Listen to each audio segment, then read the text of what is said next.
Kalau bicara omong kosong, Fang Xing mengaku sebagai yang kedua, jadi siapa yang berani mengaku sebagai yang pertama? Benar dan salah, nyata dan palsu, ditambah dengan kemampuan akting yang luar biasa, saya mempercayainya sekitar 70%. Adapun yang lainnya, termasuk penguasa wilayah Qingxuan, mereka tidak dapat membedakan mana yang benar dan mana yang salah, dan malah dibuat bingung oleh omong kosong Fang Xing. Lagi pula, ada banyak sekali hal yang bisa membuat orang memikirkan sesuatu. Lagi pula, Yang Mulia di Liu memang memiliki hubungan dekat dengan Peri King Luo 1000 tahun yang lalu, jadi mungkin saja mereka berdua telah melakukan sesuatu yang tidak pantas sejak lama, bukan? Dan jika seseorang melakukan sesuatu yang tidak pantas, maka ada kemungkinan anak perempuannya lahir, bukan? Terlebih lagi, banyak orang di lapangan telah melihat Yang Mulia Kaisar Liu melindungi gadis kecil itu, dan beberapa orang juga telah melihat Peri King Luo membawa gadis kecil itu kembali setelah kembali dari surga Futu. Mengikuti imajinasi semacam ini, ia menjadi semakin menarik, bagaikan opera besar. Tentu saja, di mata orang pintar, ada banyak celah. Misalnya, bagaimana Peri King Luo melahirkan seorang anak tanpa ketahuan. Dia membuang anak itu, jadi bagaimana wanita ini bisa bertahan hidup dan hidup selama 1000 tahun. Bagaimana dia menemukannya setelah putra kaisar kembali. Terlebih lagi, jika gadis kecil itu benar-benar keturunan putra kaisar, maka dia memang memiliki hubungan dengan kaisar abadi. Tetapi darah yang difotonya jelas adalah darah Raja Abadi. Bagaimana ini bisa dijelaskan? Tentu saja, meskipun banyak celah, hal itu tidak memengaruhi kepercayaan banyak orang kepadanya. Rumor memang seperti itu. Tidak masalah apakah itu benar atau tidak. Yang penting adalah apakah mereka menarik atau tidak, dan apakah mereka mengasyikkan atau tidak.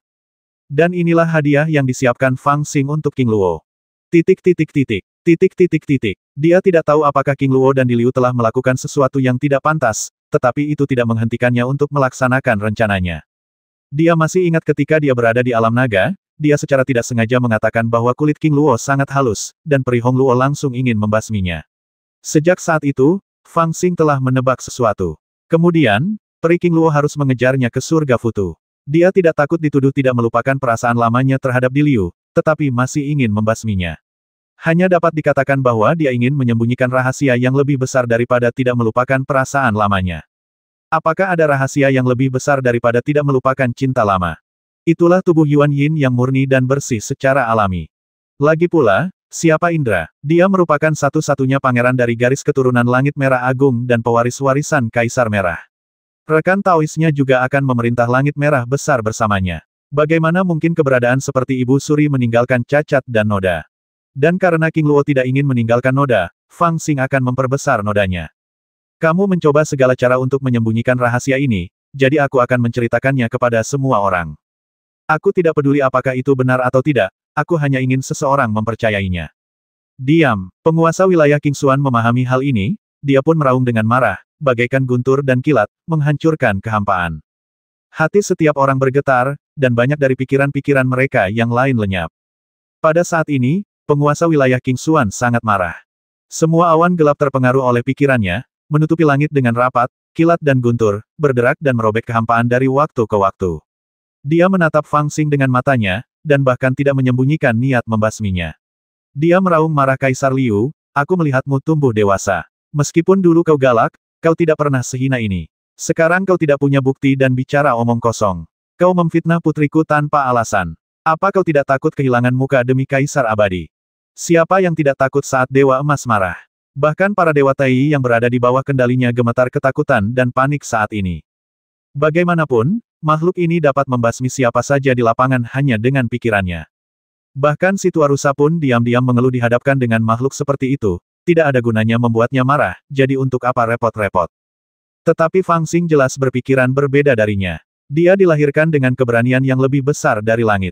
Ketika King Xuanyu jelas-jelas sedang marah besar dan hendak menghancurkan akal sehatnya, dia malah mencibir. Bukan saja dia tidak mundur, tetapi dia malah melangkah maju, menunjuk hidung King Xuanyu dan mengutuk, kamu ingin memfitnah ketidakbersalahan putrimu begitu saja.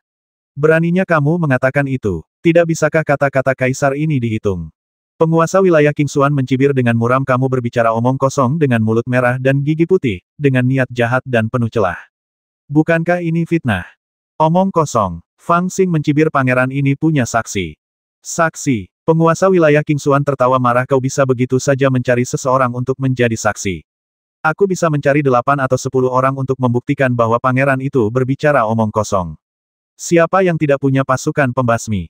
Apakah pangeran benar-benar berpikir bahwa kau bisa mengubah yang benar menjadi yang salah dan memenangkan kepercayaan rakyat dengan trik sekecil itu? Haha, saksiku bukan orang mati. Fang Xing tertawa, lalu tiba-tiba mencondongkan tubuhnya dan mengetuk tengkorak di kakinya sambil berkata, "Si tua lima, keluarlah dan sapa ayahmu." Ekspresi penguasa domain King Xuan tiba-tiba berubah sedikit, dan dia mendapat firasat buruk. Kemudian, dia menyaksikan dengan mata kepalanya sendiri saat seorang gadis cantik berjalan keluar dari mulut tengkorak yang terbuka lebar di kaki Fang Xing. Dia cerah dan cantik, dan meskipun payudaranya belum tumbuh penuh seperti bunga, pesona alaminya sudah mulai muncul. Pada saat ini, dia tiba-tiba dipanggil oleh Fang Xing, wajahnya masih sedikit bingung, tidak tahu apa yang telah terjadi. Namun setelah melihat penguasa wilayah King Xuan tidak jauh darinya, dia terkejut dan tanpa sadar ingin berlari kembali. Pada saat ini, penguasa wilayah King Xuan juga benar-benar tercengang. Aku baru saja memberitahu ayahmu tentang situasi kita.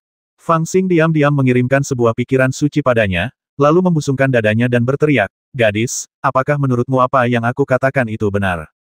Cier benar-benar terkejut. Dia sebenarnya bersembunyi di istana kerangka untuk memulihkan diri, dan tidak tahu apa yang terjadi di luar. Pada saat ini, dia benar-benar mengira Fang Xing sedang berbicara dengan penguasa wilayah King Xuan tentang perselingkuhannya dengannya. Wajahnya langsung memerah karena malu. Karena terburu-buru, dia tidak punya waktu untuk bertanya secara rinci. Dia hanya memberi hormat kepada penguasa wilayah King Xuan dengan hati yang gemetar, pipinya memerah, dan berbisik, "Itu benar." Hahaha. Fang Xing tertawa terbahak-bahak, menunjuk wajah penguasa wilayah King Xuan dan berteriak, "Budak tua, apalagi yang ingin kamu katakan?" "Oh, bagaimana bisa kau menyebut ayahku seorang pembantu tua?" Ketika Cier mendengar ucapan ini, dia langsung mengangkat kepalanya dengan sedikit ketidakpuasan dan melotot ke arah Fang Xing. "Cepatlah kembali. Aku masih perlu membicarakan mas kawin dengannya. Orang tua itu melihat bahwa aku telah kehilangan kekuatanku dan tidak mau menikahkanmu denganku." Fang Xing membisikkan sesuatu dan meminta Cier untuk kembali. Cier tiba-tiba tersadar, menatap Fang Xing dengan ekspresi pencerahan tiba-tiba, lalu berbalik untuk pergi. Berhenti di situ, jalang. Penguasa wilayah King Xuan juga sangat marah saat ini, matanya menyemburkan api dan dia berteriak keras. Akan tetapi, meskipun dia seorang ayah, dia benar-benar tidak memahami putrinya. Ketika dia berteriak pada orang yang lewat, dia tidak berani bergerak selangkah pun. Namun Cier sungguh pemalu. Ketika dia berteriak padanya, dia ketakutan dan lari sambil berteriak mendesis. "Anda, penguasa wilayah King Xuan begitu marah hingga dia hampir meledak. Kalau saja dia tidak khawatir pada Fang Xing, dia pasti ingin segera bergegas menolongnya. Dia tidak curiga sedikit pun terhadap tipu daya Fang Xing, dan saat ini dia pikir Cier terlalu malu untuk menemuinya. "Budak tua King Xuan, berhentilah pamer di depan istri pangeran ini." Pada saat ini, Fang Xing juga berteriak pada penguasa wilayah King Xuan yang murka. Dia begitu agung dan balas dendam. "Wanita," hati penguasa wilayah King Xuan tergerak, dan dia menatap Fang Xing dengan tajam kamu dan gadis bau itu. "Bagus." Fang Xing tersenyum dingin, mengangguk, dan berkata, "Kami saling mencintai dan telah memutuskan untuk menjalani hidup bersama. Seharusnya aku memanggilmu dengan nama lain sejak dulu." Sambil berbicara, dia mengangkat alisnya, "Benarkah? Tuan Tua Yue?" Baik, Kaisar." Penguasa wilayah King Xuan sama sekali tidak senang. Dia secara tidak sadar merasa bahwa ini adalah semacam balas dendam dari Kaisar Liu. Awalnya, dia dan King Luo saling jatuh cinta, tetapi pada akhirnya, King Luo dan Kaisar Si bertunangan, jadi dia dengan sengaja menipu Cier lagi. Meskipun dia tidak begitu peduli pada putri dari keluarga tidak sah ini, sungguh menyebalkan jika memikirkan masalah ini. Yang lebih serius adalah jika Cier bersaksi. Pada saat ini, Fang Xing juga mencibir, "Haha, jika itu adalah saksi lain, sulit untuk meyakinkan orang, tetapi gadis ini baik-baik saja, kan? Dan kamu seharusnya berhenti berpura-pura bingung di depan putra Kaisar ini. Kamu adalah seorang Daluo Jinxian, aku tidak percaya kamu tidak dapat melihat bahwa putrimu telah kehilangan energi vitalnya. Bahkan jika dia telah menebusnya dengan metode rahasia, kamu pasti dapat melihatnya. Jika kamu benar-benar berpikir bahwa aku berbicara omong kosong, maka panggil jalang King Luo itu untuk menghadapiku, dan panggil putriku untuk menguji darahnya. Jika kamu tidak berani, maka kamu pasti memiliki sesuatu untuk disembunyikan." "Ya ampun, kau membuat Daluo Jinxian gila." Jantung lelaki tua itu serasa mau copot dari dadanya, wajahnya penuh keterkejutan, dan dia diam-diam mengerang dalam hatinya. Seperti yang diduga, setelah mendengar ini, aura pembasmi penguasa domain King Xuan terpancar dari tubuhnya, bagaikan api hitam, yang membakar langit. Pada saat ini, ujung tubuhnya bagaikan bilah pisau tajam, langsung menekan bulu mata Fang Xing. Suaranya seakan datang dari alam baka, siap membasmi Fang Xing kapan saja pelayan tua. Haha, kamu sangat berani, bahkan Kaisar Abadi sendiri tidak akan memanggilku pelayan tua. Kalau begitu katakan sendiri kepadaku, apakah kamu seorang budak atau bukan? Fang Xing menyilangkan lengan di dada, menghadapi penguasa wilayah King Xuan yang murka dengan tatapan mata muram, dan membalas dengan kata-kata balasan. Pada saat ini, saat berhadapan dengan Sang Dewa Emas yang perkasa, dia sebenarnya tengah bersaing untuk mendapatkan momentum. Dia tahu bahwa setelah mendesak penguasa wilayah King Xuan hingga batas kemampuannya, orang ini akan menamparnya sampai mati karena marah, atau dia akan menumpulkan amarahnya dan bernegosiasi dengannya secara jujur. Namun, dia sudah meramalkan bahwa penguasa wilayah King Xuan tidak akan berani menyerangnya, bahkan jika dia seorang Daluo Jinxian, bahkan jika dia adalah penguasa King Xuantian, dia tidak akan pernah berani. Hidup ini penuh pasang surut, tetapi pada saat kritis, semuanya bergantung pada pertaruhan ini. DTB Elect Mountain Ghost berkata, di mana ayah mertuaku? Fang Xing bahkan tidak berani membuat taruhan semacam ini ketika dia berada di Tianyuan, tetapi dia berani melakukannya di alam abadi agung. Bagaimanapun, alam abadi agung berbeda dengan Tianyuan. Aturan di sini terlalu ketat, dengan perbedaan yang jelas antara atasan dan bawahan. Aturan itu bagai pisau, yang memotong harga diri mereka. Benar saja, setelah dia mengajukan pertanyaan itu sambil mencibir, terjadi keheningan panjang, seolah-olah waktu telah berhenti. Lalu, tanpa diduga, penguasa wilayah King Xuan yang murka itu malah tertawa. Senyumnya bagaikan angin musim semi yang bertiup, mencairkan es dan salju, bahkan langit pun bersih dari awan dan bulan pun bersinar terang. Aku setia kepada Kaisar Abadi. Apakah aku Jenderal Abadi atau pelayannya, apa bedanya? Senyuman penguasa wilayah King Xuan tampaknya dipenuhi dengan toleransi dan kasih sayang yang mendalam. Tidak ada dendam atau kemarahan di matanya saat dia menatap Fang Xing. Itu lebih seperti orang tua menatap orang muda. Dia tersenyum lembut dan berkata, setelah 1000 tahun, Yang Mulia masih sangat nakal. Hahaha, keponakan kecilku sangat tidak sopan sampai-sampai dia mempermainkan paman King Xuan. Aku mungkin akan dihukum saat kembali ke surga merah besar. Fang Xing juga tertawa, dan ekspresinya berubah lebih cepat dari halaman buku. Tapi kamu harus dihukum. Penguasa wilayah King Xuan berkata sambil tersenyum, kamu mengarang cerita tentang adikmu King Luo. Ini adalah hal pertama yang akan membuatmu dihukum. Kemudian dia melihat ke kuil tengkorak lagi diam-diam bertunangan, melanggar hukum, ini hal kedua yang harus dihukum.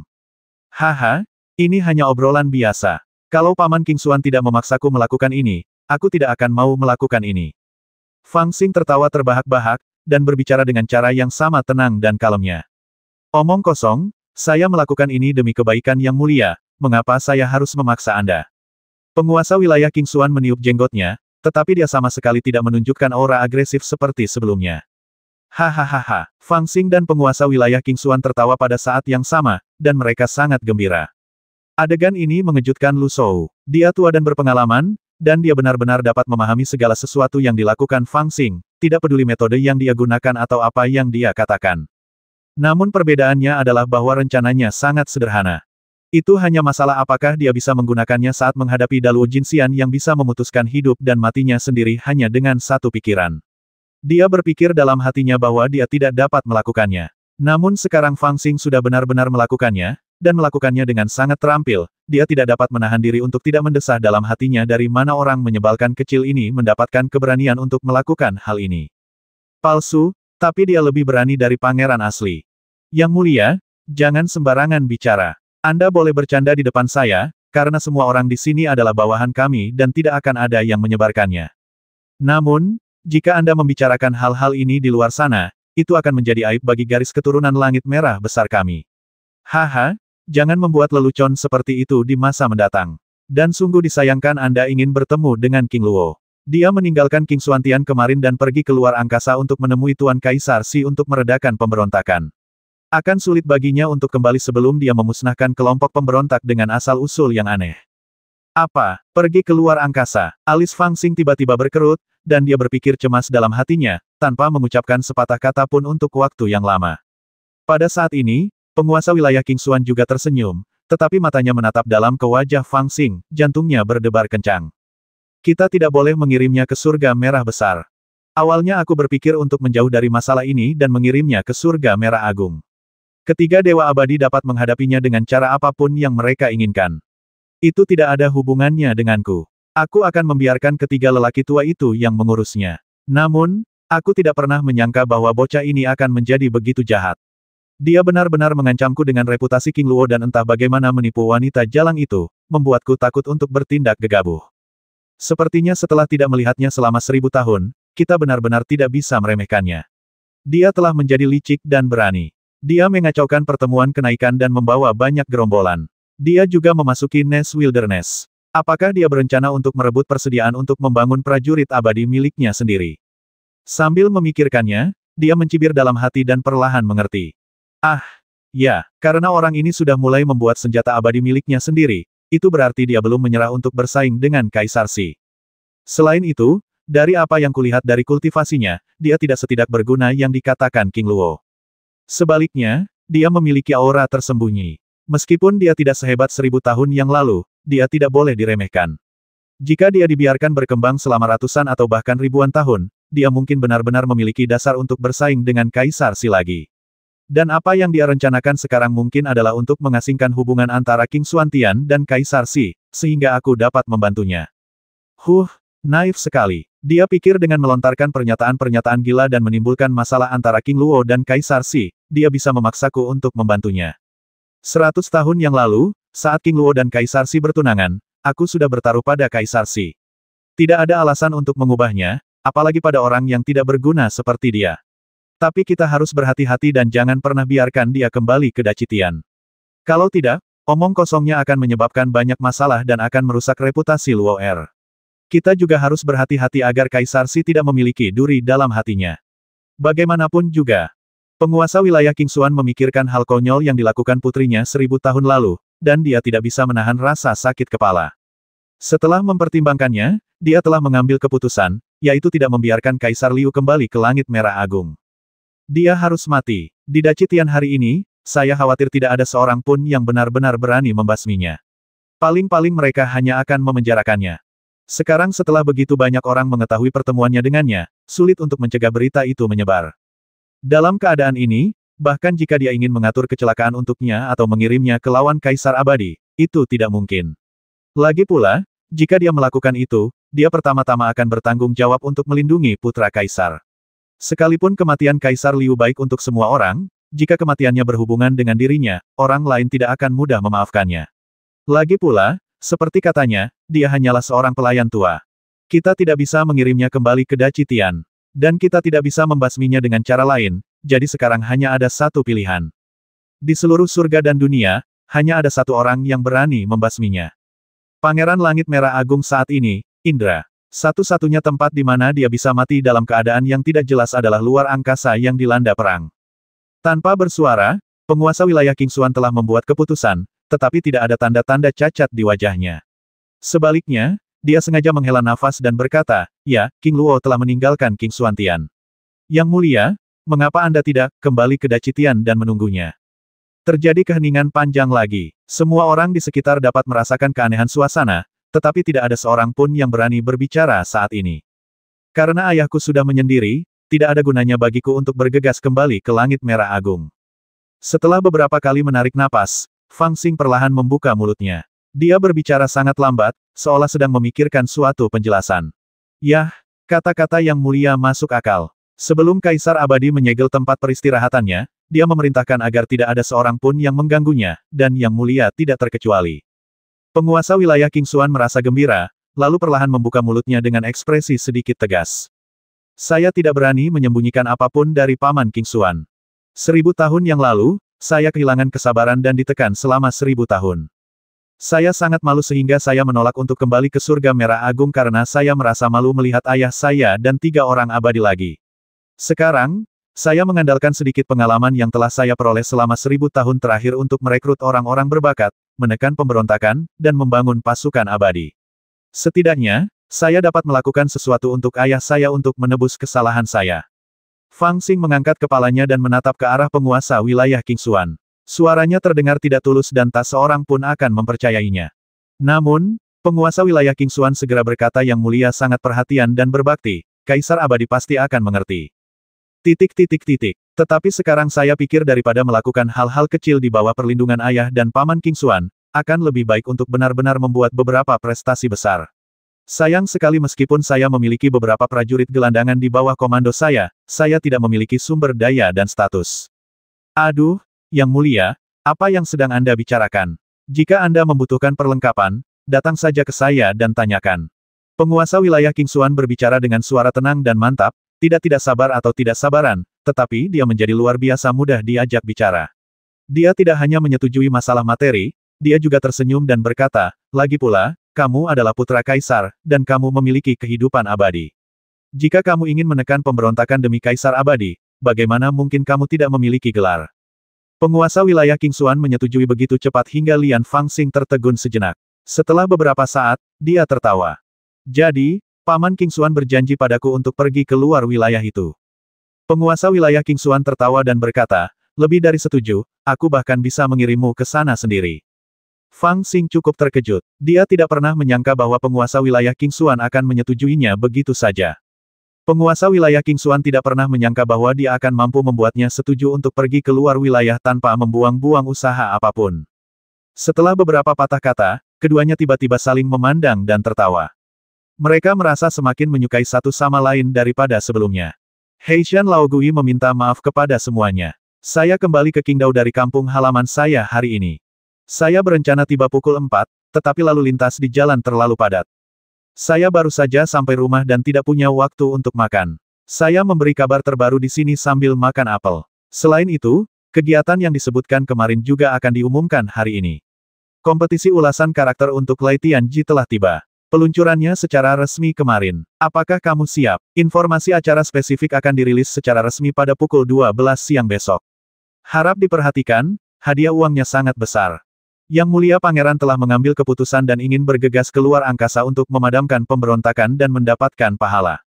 Sementara Fang Xing berbisik kepada Lu Shou, penguasa wilayah King Xuan juga mengeluarkan cermin perunggu dan memberitahu ketiga penguasa abadi Dacitian.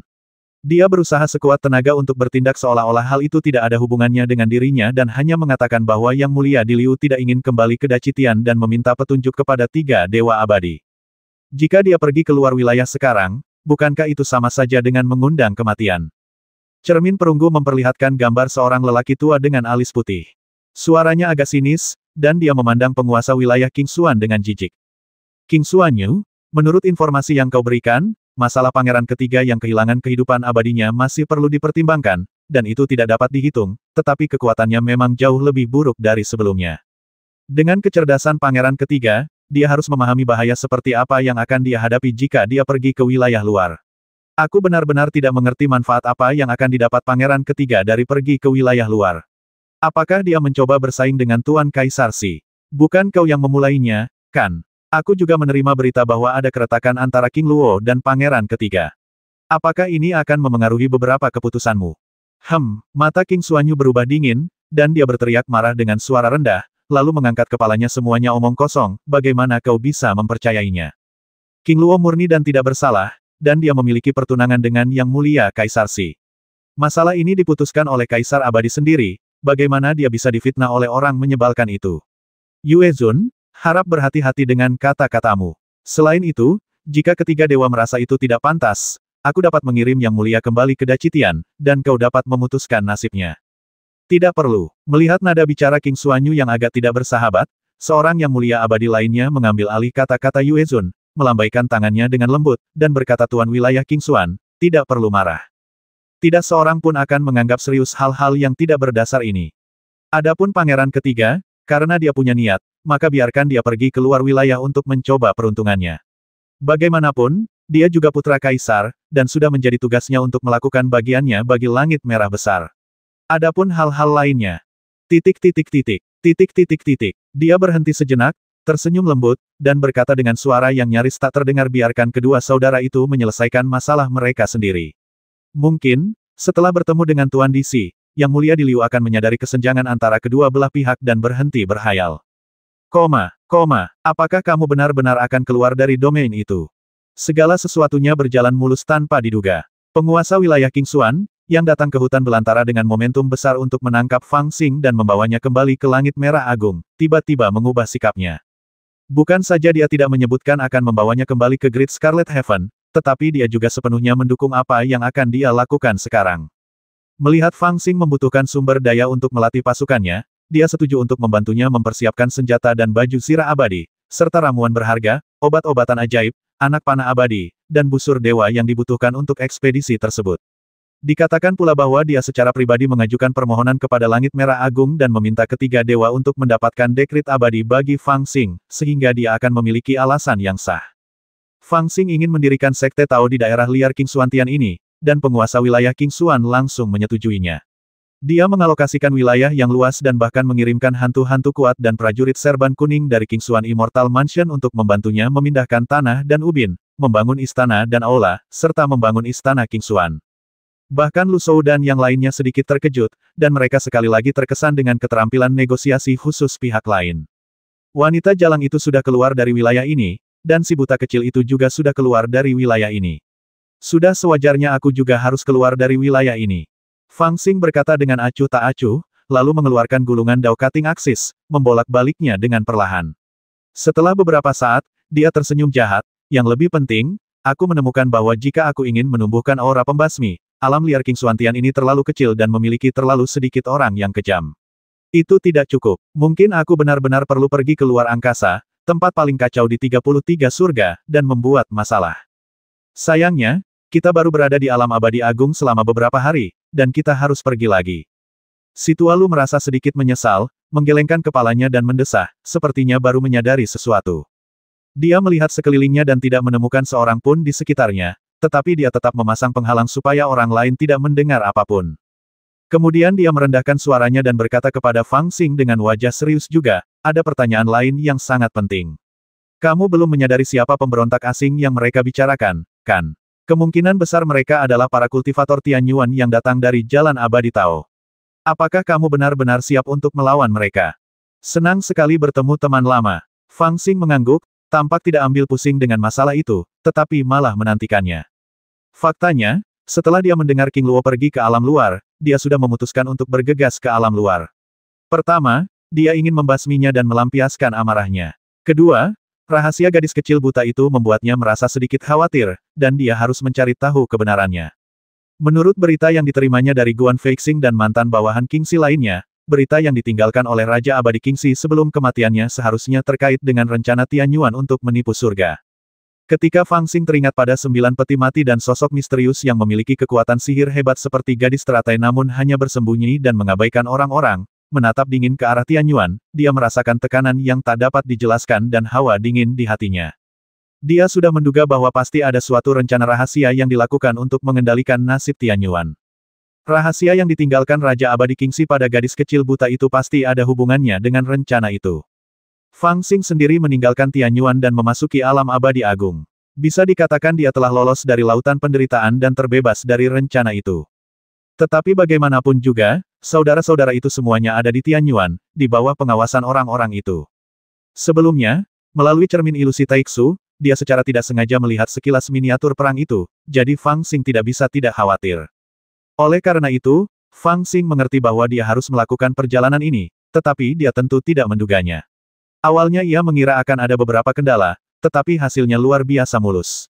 Penguasa wilayah Qingxuan begitu bersemangat untuk segera mengusirnya keluar dari wilayah itu tanpa penundaan.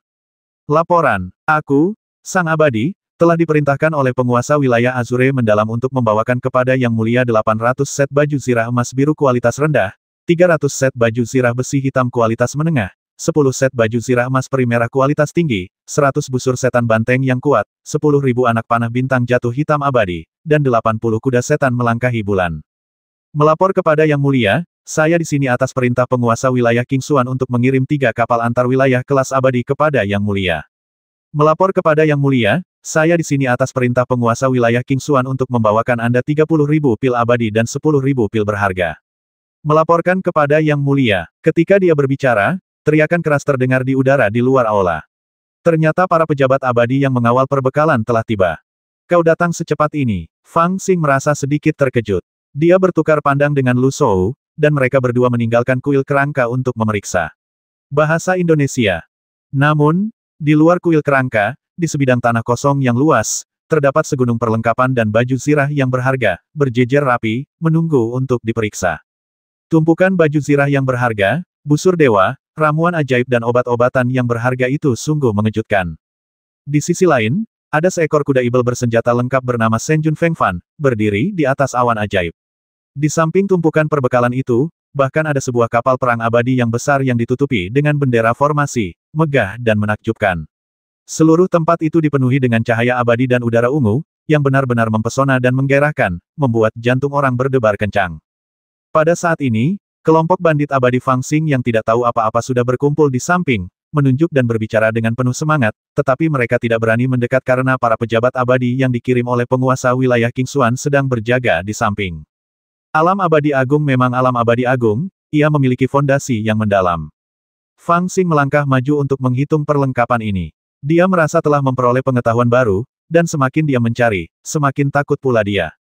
Dulu, aku hanya mendengar orang mengatakan bahwa alam abadi agung memiliki warisan yang kaya, tetapi setelah tiba di sini, aku hanya merasakan bahwa aura keabadian di sini sedikit lebih kuat, dan tidak ada hal lain yang mengejutkan. Namun hingga kini, pola pikirku berubah dan aku sadar bahwa aku salah. Alam abadi yang agung ini memang memiliki warisan yang kaya, tetapi sebelumnya aku telah salah memahaminya dan hanya menganalisisnya dari sudut pandangku sendiri, tanpa melihat makna yang sebenarnya. Lagi pula, meskipun dia berasal dari Tianyuan, dia memiliki banyak harta. Selain itu, dia telah mengosongkan harta abadi Raja Abadi Taiksu dan telah melihat banyak harta karun. Biasanya, saat ia melihat apa yang digunakan dan diperlengkapi orang lain, ia otomatis merasa bahwa apa yang mereka gunakan biasa saja. Tetapi sekarang, saat dia mulai menganggap bawahannya sebagai pemimpin, saat dia menghitung semua jenis perlengkapan, dia menyadari betapa besarnya kesenjangan fondasi antara alam abadi agung dan Tianyuan. Ambil contoh baju besi emas biru. Itu hanya dapat dianggap sebagai baju zirah tingkat terendah di antara senjata abadi dari garis keturunan langit merah agung. Namun, ia dibuat oleh para dewa dari saripati ratusan emas di dunia. Ia memiliki pertahanan yang sangat baik dan diukir dengan jimat dan memiliki spiritualitas. Jika baju zirah semacam ini ditempatkan di Tianyuan, mungkin itulah satu-satunya baju zirah yang bisa ditemukan di peti mati misterius itu. Jika Anda belum berada di tahap Naschen Soul, jangan pernah berpikir untuk merusaknya. Contoh lainnya adalah busur ibel banteng yang perkasa, yang dibuat dari sisa-sisa dan tulang klan ibel banteng, spesies dewa. Itu mengandung kekuatan ilahi. Bahkan jika seorang abadi biasa mengambilnya dan menembakkan anak panah sekuat tenaganya, para abadi itu tidak akan berani melawannya dengan darah dan daging mereka. Dan panah bintang jatuh eboni abadi dibuat dari pohon dewa yang telah tumbuh selama 10.000 tahun. Itu lebih keras dari emas peri dan sangat kuat, dan mendapat namanya dari fakta bahwa itu cukup kuat untuk menembak jatuh bintang-bintang di langit. Adapun kuda ibel yang berjalan di bulan, mereka bahkan lebih luar biasa. Masing-masing dari mereka memiliki kekuatan untuk melawan makhluk abadi. Para dewa abadi di dunia Dewa Abadi Agung merujuk pada mereka yang berada pada level di atas Yuanying. Bagaimana status Yuanying di Tianyuan? Sederhananya, salah satu kuda ibel yang digunakan sebagai tunggangan para prajurit abadi, setelah mereka membangkitkan spiritualitasnya, dapat disebut sebagai leluhur klan saat mereka mencapai Tianyuan. Tentu saja, di dunia abadi, agar mereka bersedia diperbudak, spiritualitas mereka telah disegel. Saya telah menghasilkan banyak uang, saya benar-benar telah menghasilkan banyak uang. Hal-hal yang sebelumnya harus saya perjuangkan dengan keras kini dapat diperoleh dengan mudah. Fang Xing memandang mereka satu per satu. Walaupun wajahnya tidak berekspresi, dia sangat gembira dalam hatinya, merasa telah memperoleh banyak uang.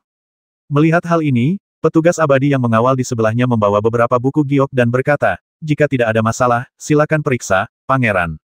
Baiklah, tunjukkan padaku. Fang Xing tentu saja berpikir itu baik-baik saja, jadi dia mengulurkan tangan untuk mengambil buku giok dan bersiap menandatanganinya. Tuan wilayah Qingxuan ini benar-benar keterlaluan. Apakah dia mengusir pengemis? Tetapi ketika Fang Xing hendak menandatangani, Lu Shou memasang wajah muram dan bicara dingin, tampak sedikit marah. Tentang Grand Prix aktivitas ulasan karakter Snatch. Halo, para pembaca dan teman-teman yang terkasih. Tahun 2017 adalah tahun ketika The Legend of Luetian memasuki tahun baru. Kegiatan pemilihan garis klasik terakhir kami sangat sukses dan mendapat tanggapan antusias dari semua orang, yang menantikan kegiatan berikutnya. Sekarang, setelah festival musim semi, setelah banyak diskusi, Aktivitas ulasan karakter The Legend of Luetian yang telah ditunggu-tunggu oleh para pembaca The Legend of Luetian telah resmi dimulai hari ini. Aturan kegiatannya adalah sebagai berikut. 1. Area tinjauan buku titik awal platform aktivitas. 2. Judul awalan artikel yang berpartisipasi adalah Snatch of the Sky XXXX. Tambahan misalnya, Legenda Surga Penjarahan Lu Fengxian, Tubuh Pejuang Alami, Legenda Surga Penjarahan Ambil Cakar Bangau Saya, Legenda Surga Penjarahan Putra Buddha Bian Ji Del. Hanya artikel dengan awalan yang memenuhi persyaratan yang dapat berpartisipasi dalam acara tersebut, jika tidak, maka tidak akan dihitung dalam pemilihan acara. 3. Konten artikel yang berpartisipasi sangat luas, dan dapat berupa ulasan panjang tentang The Plundering Heaven atau catatan singkat tentang karakter dalam buku, atau bahkan komentar tentang plot atau latar tertentu. Selama Anda memiliki sudut pandang yang unik, Anda dapat berpartisipasi dalam kompetisi ini. Namun, saya berharap semua orang memperhatikan bahwa artikel tidak boleh mengandung konten pornografi atau konten ilegal lainnya, dan konten harus sehat dan positif, serta jumlah kata tidak boleh kurang dari 800 kata. 4. Kriteria seleksi Lao Gui akan memilih 10 artikel teratas dalam acara ini, dan kemudian para juri akan memberikan suara untuk memutuskan 5 artikel teratas. 5 ulasan buku terakhir akan dipilih dalam kelompok umum, dan pemeringkatannya akan ditentukan oleh teman-teman buku Luo Tianji dalam kelompok umum. 5. Juri-jurinya meliputi, Xiao Yao Jianghu, Ma Yujin Top Lane Zhao Ritian, Xiong Xiong Ability User, Lu Wei Loves Fish, Beiming Yu Yu, Heishan Lao Gui, dan 7 orang lainnya. Sesuai dengan asas keadilan, para juri tidak diperkenankan ikut serta dalam acara tersebut. 6. Acara akan dimulai pukul 1.00 siang, pada tanggal 5 Februari tahun 2017 dan berakhir pada hari Valentine, tanggal 14 Februari tahun 2017. Dalam 1-2 hari kerja setelah acara berakhir, staf akan meninjau semua artikel yang berpartisipasi dan memilih pemenang hadiah utama. Di atas adalah peraturan acaranya.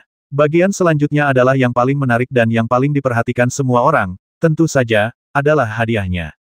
Hadiah acara diumumkan di bawah ini. Hadiah aktivitas. Juara pertama 100.000 koin Kidian. Tempat kedua hingga keempat 30.000 koin awal. Tempat kelima hingga ke-10 10.000 koin awal. 2017 Menjarah Langit Manfaat Tahun Baru, kami berharap semua pembaca akan berpartisipasi aktif.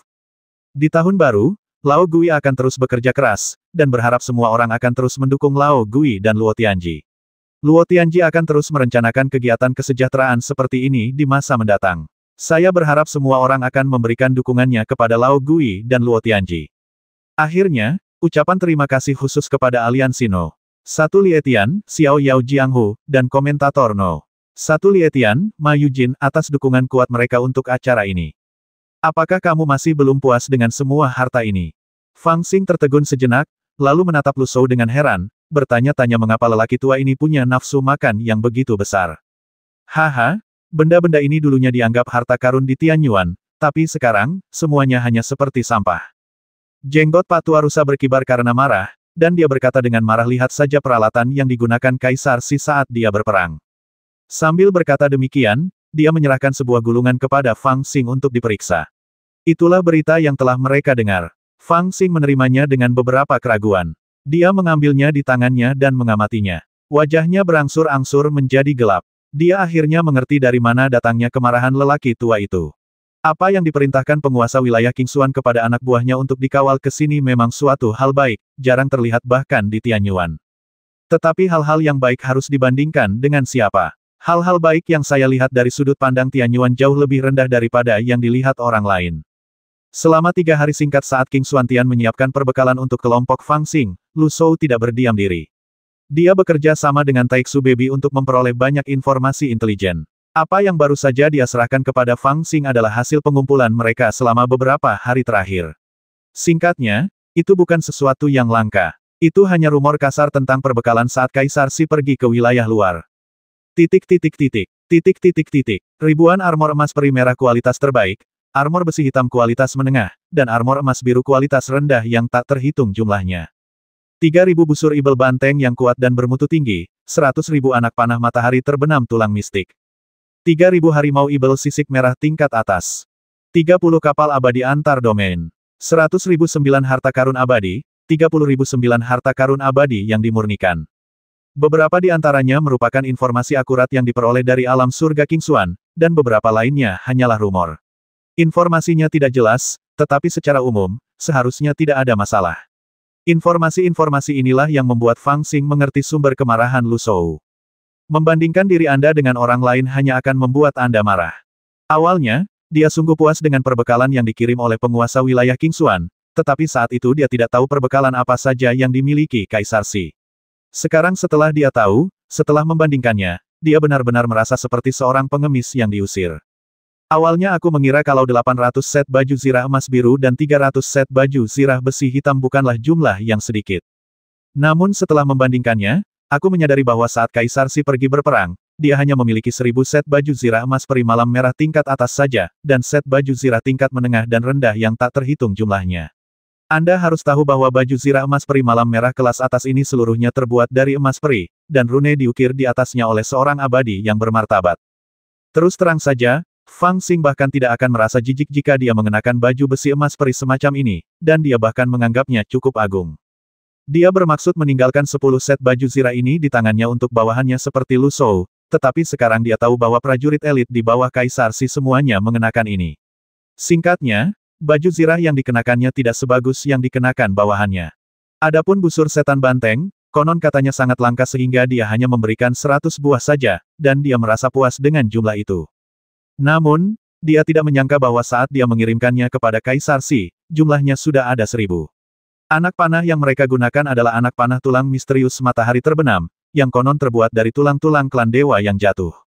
Klan dewa yang jatuh juga sangat terkenal di antara para dewa yang menyerbu Tianyuan, dan merupakan salah satu dari 10 klan paling kuat. Fang Xing telah bertarung dengan Raja Dewa dari klan Dewa Jatuh, yang juga merupakan Raja Dewa Abadi dari klan Tulang, dan dia tahu betapa kuat tulang mereka. Seperti tersirat dalam namanya, panah bintang jatuh kami hanya dapat menembak bintang, tetapi panah matahari terbenam kami dikatakan dapat menembak matahari. Yang paling penting adalah dia hanya punya 10.000 panah bintang jatuh, sedangkan yang lain punya 100.000 panah matahari terbenam. Berbicara tentang tunggangan, itu bahkan lebih buruk. Ia sangat gembira memiliki 80 kuda ibel penjelajah bulan, namun Kaisar Shi dilengkapi dengan 3.000 harimau ibel bersisik merah. Mereka sama sekali tidak berada pada level yang sama. Kuda-kuda ibel yang menginjak bulan dapat bertarung melawan para makhluk abadi yang tersebar, namun harimau ibel bersisik merah yang legendaris merupakan eksistensi teratas di antara 33 binatang buas. Jumlah mereka begitu sedikit sehingga bahkan para dewa abadi yang saleh pun tidak yakin bahwa mereka dapat menaklukkan mereka sendirian. Sekarang Kaisar Shi dilengkapi dengan pasukan elit dari garis keturunan Langit Merah Agung. Dikatakan bahwa ini adalah harimau ibel yang telah ditaklukkan secara pribadi oleh Kaisar Abadi. Setelah itu, belum lagi perahu abadi, Fang Xing hanya punya 1, sedangkan Kaisar Shi punya 30, yang pada dasarnya merupakan pasukan yang besar. Pil harta karun dan pil abadi, 1 untuk mengisi kembali mana para prajurit abadi, yang lain untuk menyembuhkan luka, dan jumlahnya jauh lebih banyak daripada yang dimiliki Fang Xing. Petik 2, petik 2. Petik 2, petik 2. Kamu mengusir pengemis. Setelah membaca isi gulungan itu, Fang Xing juga menjadi murka dan membanting buku giok itu ke arah wajah pejabat abadi itu. Haha, Yang Mulia, jangan marah. Menurut hukum surgawi abadi merah agung milikku, Yang Mulia akan mendapatkan semua perlengkapan yang pantas diterimanya. Pejabat abadi itu sangat tenang, seolah-olah dia telah menduga kejadian ini. Dia dengan tenang mengambil buku giok itu, memegangnya di tangannya dan berkata, "Bukankah ini berkurang 1 sen?"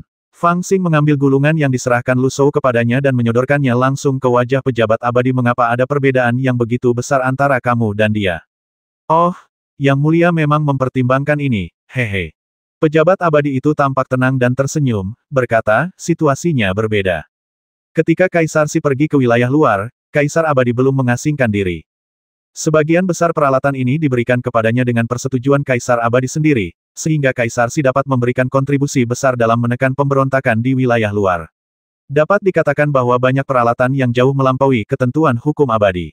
Namun sekarang, sayangnya, Kaisar abadi telah mengasingkan diri, dan Tuan Qingxuan tidak berani menambahkan apapun kepada Anda secara pribadi, jadi dia hanya dapat mengikuti hukum abadi. Kalimat ini diucapkan tanpa mengungkapkan sepatah kata pun. Fang Xing adalah seorang palsu dan tidak memiliki pemahaman mendalam tentang aturan-aturan Langit Merah Agung, tetapi dia tidak bisa mengatakan apapun untuk sesaat. Dia hanya sangat marah. Dia mencibir dan melemparkan buku giok itu ke tanah. Dia tidak menandatangani dan menyuruh pejabat abadi itu keluar. Jika Anda memiliki pertanyaan, Yang Mulia, silakan hubungi saya setelah Anda berdiskusi dengan Lord Qingxuan. Saya dan yang lainnya akan siap melayani Anda kapan saja. Pejabat abadi itu benar-benar pergi, tetapi dia meninggalkan pesan dengan senyuman di wajahnya, lalu membungkuk dan pergi. Otang pembawa sial, jangan halangi aku harus menghancurkannya sampai mati. Fang Xing begitu marah hingga ia ingin bergegas maju dan menghajar sampai mati para pejabat abadi yang tampak tidak berdaya itu, namun akhirnya dihentikan oleh Lu Shou. Akhirnya aku mengerti mengapa mereka tidak meragukan identitasmu, karena mereka tidak peduli sama sekali. Ada juga banyak ketidakberdayaan dalam senyum Lu Shou. Mereka hanya ingin kamu mati. Sebelumnya, Fang Xing telah menerima sebuah dekrit abadi dari 3 dewa yang berada di bawah kendali Kaisar Merah, yang memerintahkan putra Kaisar untuk segera berangkat guna memadamkan pemberontakan di luar wilayah tersebut, dan semua sumber daya harus dipasok oleh King Xuantian, Del. Dapat dikatakan bahwa semua kemudahan yang dapat diberikan kepada Fang Xing telah diberikan kepadanya. Bahkan hal-hal yang diharapkan Fang Xing, seperti menyelidiki identitasnya, menanyakan keberadaannya selama 1000 tahun terakhir, dan apa yang telah dilakukan Fu Tutian, tidak terjadi. Seolah-olah orang-orang itu tidak peduli dengan masalah-masalah yang menurut Fang Xing sangat penting, dan hanya ingin dia pergi dengan cepat. Sebenarnya sangat sulit untuk berpura-pura menjadi seorang pangeran. Ada terlalu banyak tempat di mana Anda bisa terpapar. Fang Xing telah berdiskusi dengan Lu Shou bagaimana menangani situasi ini. Tetapi pada akhirnya, apa yang mereka bahas tidak ada yang terpakai, karena tampaknya tidak ada seorang pun yang meragukan bahwa dia palsu. Awalnya, mereka masih bertanya-tanya apakah orang-orang di alam abadi agung terlalu ceroboh. Barulah sekarang mereka sadar bahwa mereka bukannya ceroboh, tetapi justru terlalu tegas dalam mengambil tindakan. Mereka tidak menyangka Fang Xing akan kembali hidup-hidup, tetapi ingin dia mati di luar. Justru karena mereka hanya ingin mengirim kaisar ke kematiannya maka tak seorang pun peduli dengan masalah lain. Pertempuran di luar wilayah sedang berkecamuk. Bahkan putra kaisar pun hampir tidak dapat melindungi dirinya sendiri. Yang lebih penting, kami awalnya berpikir bahwa karena Anda menyamar sebagai kaisar, orang lain akan berhati-hati dan tidak akan melakukan sesuatu yang terlalu ekstrim. Paling-paling, mereka akan menggunakan beberapa trik licik pada masalah-masalah kecil, tetapi mereka tidak akan berani menyakiti hidup Anda. Namun sekarang tampaknya kami masih berpikir terlalu sederhana tentang alam abadi agung. Mereka bahkan tidak berpikir untuk menggunakan trik apapun untuk menghadapi Anda. Sebaliknya, mereka hanya ingin mengambil hidup Anda. Dari peralatan material, kami dapat melihat banyak masalah. Orang tua dengan rusa itu menutup wajahnya sedikit, dengan ekspresi serius. Haha, apakah kau pikir Kaisar Si berani membasmiku hanya karena dia berada di luar wilayah kekuasaan? Fang Xing mencibir. Dia benar-benar tidak percaya bahwa Kaisar Si memiliki keberanian untuk menyerangnya secara langsung. Aku khawatir dia bahkan tidak perlu menyerangmu secara langsung. Perbedaan kekuatan antara kedua belah pihak terlalu besar. Jika dia ingin membasmimu, dia punya banyak cara untuk melakukannya. Orang tua itu mendesah pelan, ekspresinya sangat muram. Perkataannya membuat Fang Xing sedikit tidak yakin apakah ini seserius yang kamu katakan. Orang tua itu mendesah pelan dan berkata sambil tersenyum dalam hal kultivasi, Kaisar Si dikatakan telah mencapai alam setengah langkah Daluo, sementara kau telah ditekan selama 1000 tahun dan kekuatanmu telah sangat berkurang. Sekarang kau bahkan belum berada di alam Tai dalam hal kekuatan. Kaisar Si telah mengumpulkan kekuatan selama 1000 tahun dan memiliki pasukan yang kuat. Ia memimpin 9.900 prajurit abadi, yang dikenal sebagai pasukan abadi Cixiao, yang merupakan prajurit abadi paling elit dari garis keturunan Citian Agung dan tidak terkalahkan. Namun, kau hanya memiliki kurang dari 1000 orang di bawah komandomu, dan jumlah prajurit elit hanya 300. Kau bahkan tidak memiliki baju besi abadi yang layak, kau seperti pengemis. Begitu Lu Shou membuka mulutnya, dia benar-benar bisa berbicara tanpa henti, dan dia memandang rendah Fang Xing. Berbicara tentang Jenderal Abadi, Kaisar Si memiliki 28 orang abadi sejati yang bertugas sebagai Jenderal Abadi, yang dikenal sebagai 28 rasi bintang, dan 3 dewa tertinggi Tai di sisinya, yang merupakan 3 guru abadi agungnya. Tapi bagaimana dengan bawahanmu? 10 penjaga agung itu tidak pernah diberitahukan kepada orang lain, dan mereka akan tinggal bersama sang putri dan tidak akan pergi bersamamu. Di permukaan, satu-satunya yang diketahui publik adalah 3 orang yang keluar dari surga Futu. Yang lebih penting, ada para pelindung. Dikatakan bahwa Kaisar Si, yang merupakan putra kaisar, memiliki seorang tetua dari alam Daluo yang menemaninya, menjaganya secara rahasia, tetapi apa yang kau miliki? Setelah mengatakan itu, dia tampak merasa lelah, menghela napas, dan berkata jangan bicarakan celah lainnya. Bahkan dengan celah yang jelas ini, apa yang bisa kamu gunakan untuk bersaing dengan Kaisar Si itu? Inilah sebabnya orang-orang itu percaya bahwa kamu tidak akan pernah kembali. Jika begitu, berarti aku benar-benar sedang mencari kematian. Fang Xing tertegun setelah mendengar ini, dan bergumam setelah beberapa saat. Orang tua itu mengangguk, tanpa menunjukkan ekspresi apapun dari semua aspek, kamu hanya mencari kematian. Fang Xing merenung sejenak, lalu tiba-tiba menggelengkan kepalanya dan tertawa, berkata, tidak juga. Mereka salah perhitungan sedikit. Orang tua itu sedikit terkejut apa. Fang Xing tertawa dan berkata, mereka pikir aku di Liu, tapi aku Paman Fang.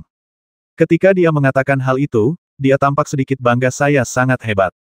Ini, Dir Shou tercekat dan tersenyum pahit asalkan kamu bahagia. Dekrit abadi telah turun dan perbekalan telah dikirimkan. Meskipun di mata Lu Shou dan yang lainnya, ini merupakan perjalanan menuju basmi diri, Fang Xing dan yang lainnya harus bersiap untuk berangkat. Hanya saja perlengkapan tersebut tidak dapat diberikan kepada semua prajuritnya. Meskipun Fang Xing telah memutuskan bahwa kualitas lebih penting daripada kuantitas, dia hanya akan membawa 300 bandit abadi dari Fututian bersamanya kali ini. Dia tidak akan membawa satupun dari para dewa abadi yang tersebar dari 9 gunung dan 10 jurang yang telah ditaklukkan setelah menyerbu hutan belantara, dan perbekalannya tidak cukup untuk memperlengkapi semua orang. Lagi pula, jumlah prajurit dan jenderal abadi di alam abadi besar telah ditentukan sejak lama, dan bagaimana mereka harus dikonfigurasi juga telah ditetapkan. Baju zirah, tunggangan, senjata, busur dan anak panah merupakan konfigurasi dasar. Di tanah liar ini, membawa 300 bandit abadi untuk bersenang-senang boleh saja, tetapi jika Anda melakukan ekspedisi keluar wilayah, itu benar-benar tidak dapat diterima tanpa perlengkapan dasar. Sangat disayangkan bahwa penguasa wilayah Qingxuan dan yang lainnya menggunakan hukum abadi untuk membuat keributan, dan Fang Xing tidak punya pilihan selain mencari solusinya sendiri. Tulang-tulang orakel mudah ditangani. Pertama-tama aku akan mengenakan baju besi hitam kelas menengah. Meskipun kualitasnya biasa saja, baju besi itu tetap terlihat megah.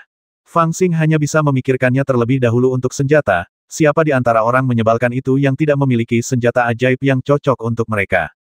Lupakan saja, biarkan mereka menggunakan senjata mereka sendiri. Pil harta karun dan pil abadi sudah cukup untuk saat ini, dan mereka dapat mengatasinya selama beberapa hari. Kita dapat memikirkan cara ketika kita keluar dari wilayah kekuasaan. Untuk busur dan anak panah, kita dapat menggunakan 100 ini terlebih dahulu, dan hanya memperlengkapi 100 orang. Hanya saja agak memalukan tanpa tunggangan. Si tua Lu melengkungkan bibirnya dan berpikir bahwa itu masuk akal. Lagi pula, 300 bandit abadi ini secara nominal adalah prajurit elit kaisar. Mereka harus berjuang demi kehormatan di medan perang di luar wilayah kekuasaan mereka, tetapi pada akhirnya mereka bahkan tidak punya tunggangan dan harus berlari kemana-mana dengan kedua kaki mereka sendiri. Itu sungguh memalukan. Namun kuncinya adalah tunggangan sangat sulit didapatkan. Jika mereka sendiri tidak berdaya, mereka bisa menangkapnya dari mana saja. Namun menggunakannya untuk memperlengkapi prajurit abadi itu merepotkan. Pertama-tama, mereka harus bersatu. Kamu tidak bisa menunggangi naga dan aku tidak bisa menunggangi harimau, itu akan jadi kacau.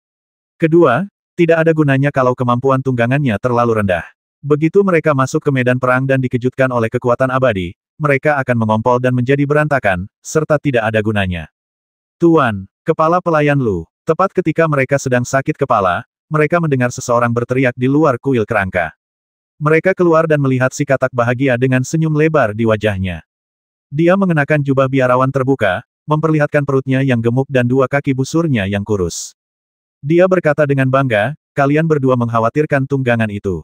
Haha, kali ini aku telah memberikan kontribusi yang besar. Aku telah berada di alam liar selama 2 hari dan akhirnya berhasil meyakinkan gua monster besar.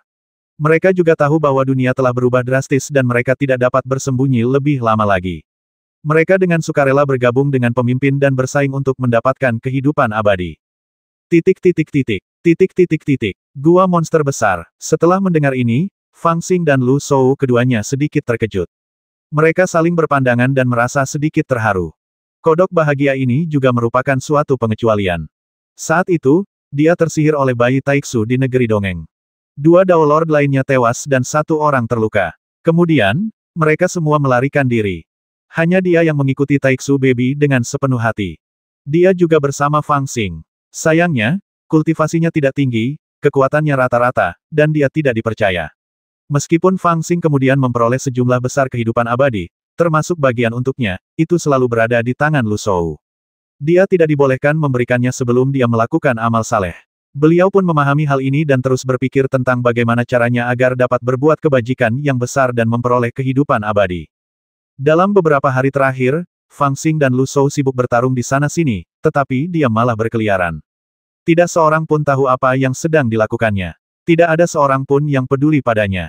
Tanpa diduga, dia muncul tepat saat saya sedang sakit kepala, mengatakan bahwa dia telah menemukan tunggangan. Ya, sudah saatnya melayani pemimpin dengan setia. Siapa yang berani bermalas-malasan? Saya sudah berkeliling beberapa hari ini, berpikir keras.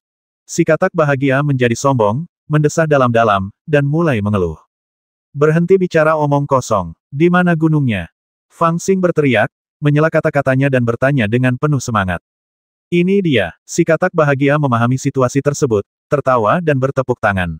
Gua. Namun, tiba-tiba, teriakan yang memekakkan telinga terdengar dari langit yang jauh, dan di kejauhan, awan-awan pecah, dan satu demi satu, titik-titik hitam jatuh dari langit yang jauh. Kekuatan itu amat mengerikan, bagaikan serangkaian bukit kecil yang bergemuruh turun menuju dataran di depan istana kerangka. Kekuatan itu bahkan membuat takut para prajurit abadi di bawah komando Fang Xing. Mereka melompat satu persatu sambil memegang senjata di tangan, bahkan ada yang melompat langsung ke udara, dengan niat siap membasmi bayangan hitam yang menyerbu ke arah mereka. Ledakan, ledakan, ledakan, ledakan, ledakan. Terjadi serangkaian asap dan kabut, bumi berguncang, tanah retak, dan bukit-bukit akhirnya runtuh ke tanah. Di balik kabut asap, ada tatapan dingin dan tajam yang membuat orang merasa kedinginan. Melihat pemandangan ini, semua bandit abadi tercengang dan tampak bingung. Apakah ini tunggangan yang kamu temukan? Si tua Lu pun merasa sedikit geli dan menatap si katak bahagia tanpa berkata apa-apa. Haha, benar juga. Ayo, kepala pelayan Lu, izinkan aku memperkenalkannya padamu. Ini adalah Raja Ibel Zentian Sanren yang telah hidup menyendiri di kedalaman hutan belantara King Xuantian selama beberapa generasi. Dia telah hidup selama ribuan tahun dan memiliki kultivasi yang mendalam.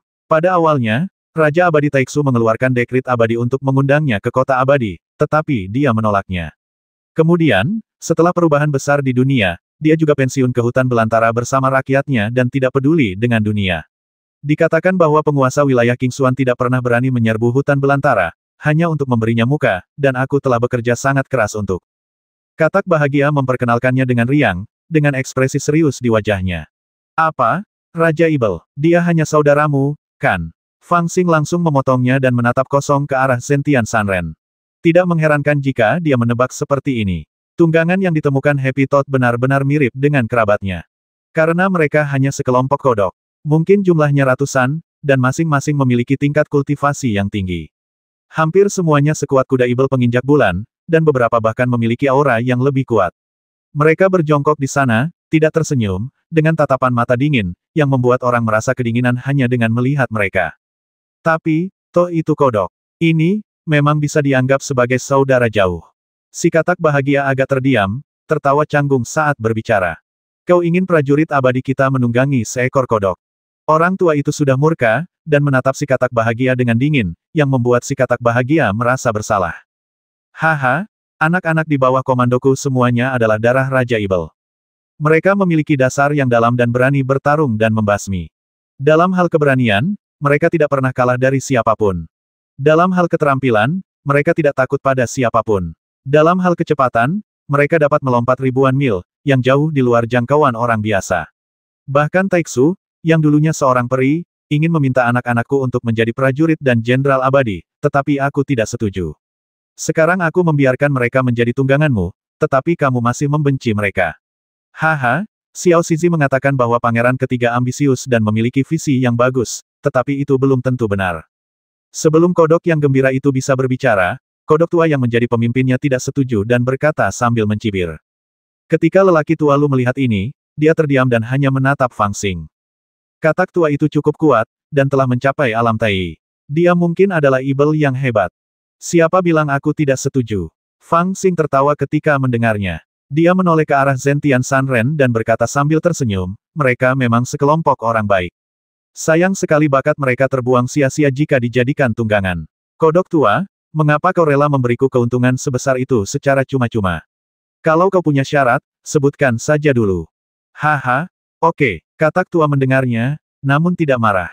Dia menepukkan kaki depannya dan berkata, bagus. Kemudian dia merendahkan suaranya dan mengirimkan pikiran ilahi langsung ke lautan kesadaran. Fang Xing bukanlah suatu aib bagi anak-anak ini untuk bergabung dengan pasukan kaisar. Namun, aku mempelajari sebuah rahasia dari lautan kesadaran Shizi kecil. Kudengar bahwa putra kaisar memiliki banyak kehidupan abadi dan telah memberi mereka pahala yang berlimpah. Aku bertanya-tanya apakah ini benar atau salah. Jadi ini untuk kehidupan abadi. Fang Xing mengerti apa yang sedang terjadi. Dia menatap kodok tua itu dengan saksama dan berkata dalam transmisi suara, "Haha, aku memang punya kehidupan abadi, cukup banyak. Tapi kurasa orang itu tidak berani memberitahumu hal ini. Jadi, ceritakan dulu padaku, bagaimana kau berhasil membuka mulutnya?" "Haha, aku punya metode rahasia. Aku bisa menggali banyak rahasia dari orang-orang yang memiliki garis keturunan yang sama." Katak tua itu tertawa terbahak-bahak dan berkata, "Jangan khawatir, anakku. Aku akan melupakan apa yang telah kukatakan dan aku tidak akan pernah mengingatnya. Lebih baik begini. Lagi pula, kehidupan seluruh klanmu bergantung pada pikiranku. Karena putra kaisar memiliki takdir keabadian, maka anak-anak ini di bawah kursiku. Haha, kalau mereka mau mengabdi dengan baik, tidak akan sulit memberi penghargaan pada mereka. Tidak perlu, tidak perlu. Pilih saja yang mampu untuk dianugerahi kehidupan abadi dan mewarisi warisanku. Sayangnya, terlalu banyak tidaklah baik. Anak-anak ini adalah yang terbaik dari klan Zentianku. Namun, karena garis keturunan mereka, sulit bagi mereka untuk membuka kebijaksanaan mereka kecuali mereka dianugerahi kehidupan abadi. Ini juga merupakan tujuan yang baik bagiku untuk menyerahkan mereka kepada pangeran. Aku tidak meminta terlalu banyak. Jika pangeran merasa puas, pilih saja beberapa yang cocok untukmu dan jadikan mereka yang sah." Keduanya berbicara selama beberapa menit dan mencapai kesepakatan. Zentian Sanren menepukkan tangannya dan memerintahkan bukit-bukit besar dan kuat di belakangnya. "Anak-anak, kenali guru itu segera. Mulai sekarang, inilah guru abadi kalian." Dasar tukang ngadu. Sekelompok kodok berteriak serempak, momentumnya sungguh kuat, menyapu bersih semua yang ada di jalannya, merobek kekosongan, dan membelah wilayah. "Haha, sama-sama. Kalau kamu melayaniku dengan baik, aku tidak akan memperlakukanmu dengan tidak adil." Fang Xing tersenyum dan meminta lelaki tua Lu di sampingnya untuk menuliskannya. Garis keturunan Zentian ini sekarang menjadi bagian dari garis keturunan Tao-nya sendiri. Apakah ini tunggangan kita? Namun, kelompok bandit abadi di bawah komandonya tercengang setelah mendengar rencana Fang Xing. Ketika dia mengira prajurit abadi lainnya sedang menunggangi naga dan harimau, sementara dia harus menyerang sekelompok kodok, dia merasa sangat tidak nyaman. "Saat aku mengikuti pangeran ini, aku pikir aku bisa memamerkan kekuatanku dan memiliki masa depan yang baik. Tetapi sekarang saya pikir saya telah membuat pilihan yang salah, bukan? Paling tidak, akan sulit untuk menjadi sekuat itu di masa depan. Taklukkan wilayah luar dan intimidasi alam semesta." Pada pagi hari ketiga, dengan naik turunnya nyanyian seorang tetua dari Kingsuan Immortal Mansion, yang suaranya dapat terdengar di seluruh wilayah, klan kaisar dari pangeran ketiga dari garis keturunan langit merah besar secara resmi berangkat dan menuju ke luar angkasa. Penguasa wilayah Kingsuan sama sekali tidak kekurangan etika. Naga peri dan burung phoenix menari, sabuk peri berkibar. Ratusan bejana ritual tersusun di kiri dan kanan, serta ribuan tenda upacara tersusun vertikal dan horizontal. Peri-peri cantik menari tertiup angin, dan prajurit peri perkasa bertahan dengan ketat. Awan warna-warni di langit berubah menjadi jalan peri yang mengarah langsung keluar wilayah, dan bintang-bintang tampak seperti lentera yang bersinar di langit berbintang. Itu memang peri yang perkasa dan kuat. Dalam deklarasi perang yang seru, perahu peri Fang Xing melayang ke udara, sepanjang jalan berwarna-warni, melayang seperti seekor naga, dan melesat langsung ke langit. Saya belum pernah melihat upacara ekspedisi semegah ini sebelumnya.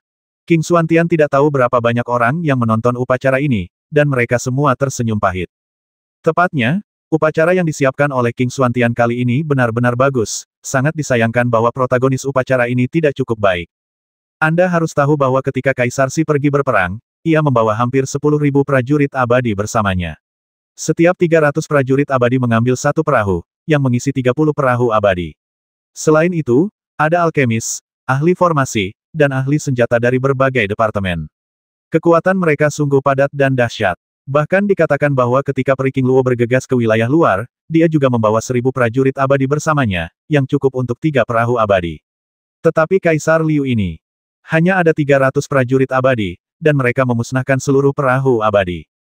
Menghadapi medan perang yang luas dan sengit di luar domain, rasanya seperti melaju sendirian ke medan perang. Haha, hanya 300 prajurit abadi, tidak peduli seberapa kuat mereka, bahkan tidak akan membuat gebrakan jika dilemparkan ke medan perang yang sengit itu. Yang mulia Kaisar ini terkenal karena kekejamannya 1000 tahun yang lalu, tetapi dia tidak menyangka bahwa dia akan membuat kesalahan bodoh seperti itu 1000 tahun kemudian. Apakah dia benar-benar berpikir bahwa setelah dia tiba di luar wilayah kekuasaan, seseorang masih akan memperlakukannya sebagai putra kaisar? Bahkan tetua botak King Xuantian tidak dapat menahan senyum pahit, merasa bingung. Kaisar Liu bukan orang bodoh, dia pasti punya rencananya sendiri. Penguasa wilayah King Xuan mendengus dingin dan berkata dengan tenang tapi dia meremehkan situasi saat ini dan Yang Mulia Kaisar Xi. Setelah selesai berbicara, dia melihat ke arah di mana perahu abadi Fang Xing menghilang. Setelah beberapa saat, dia mendesah pelan. Apapun yang telah direncanakannya, saya khawatir dia tidak akan punya waktu untuk melaksanakannya. Lagi pula, kita bukan orang bodoh. Apa, dia benar-benar datang ke wilayah luar. Padang bintang luar yang luas, dengan ruang tanpa batas dan keheningan abadi, tetapi ada juga beberapa padang bintang tak bernyawa, yang sekarang menjadi rumah bagi istana-istana abadi yang tak terhitung jumlahnya, yang ditempati oleh beberapa istana.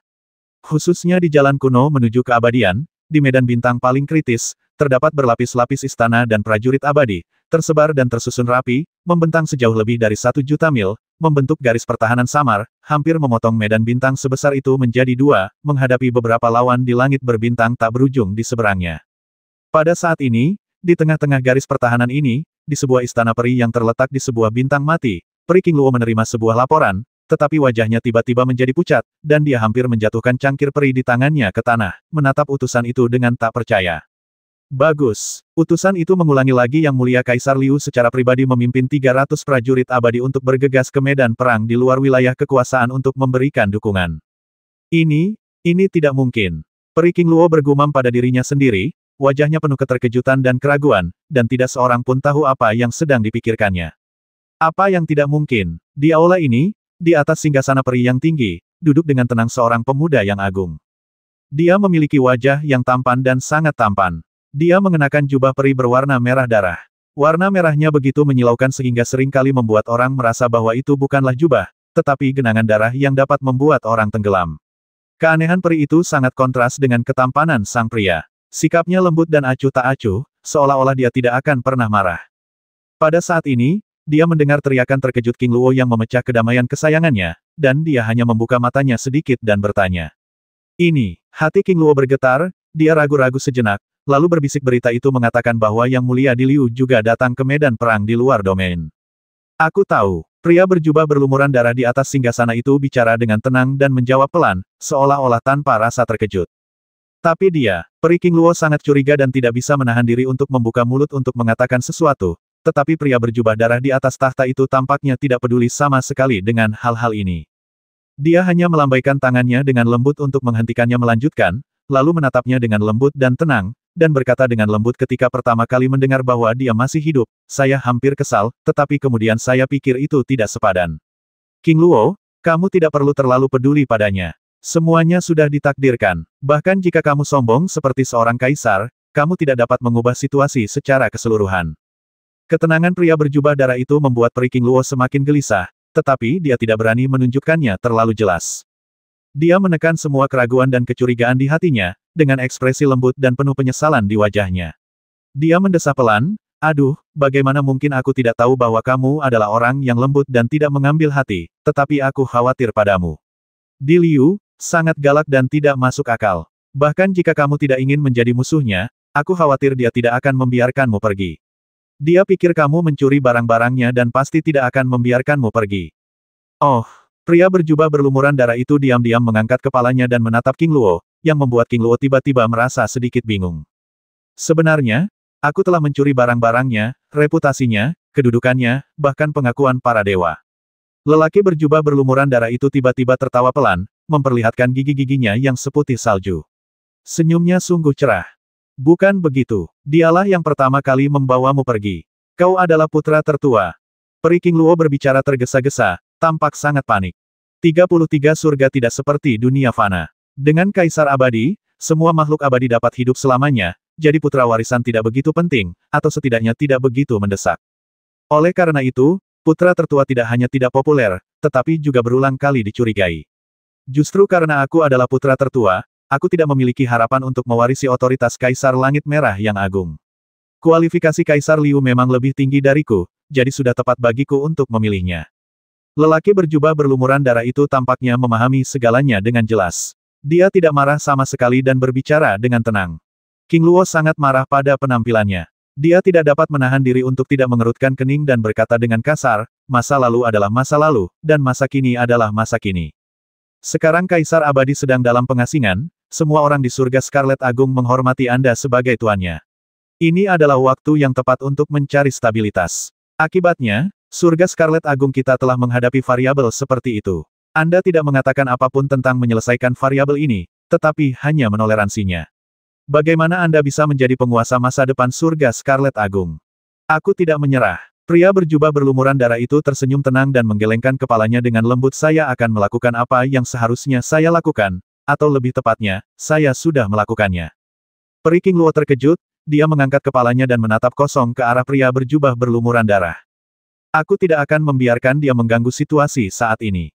Pria berjubah berlumuran darah itu tertawa pelan dan berkata, aku punya alasan lain untuk melakukan hal-hal itu.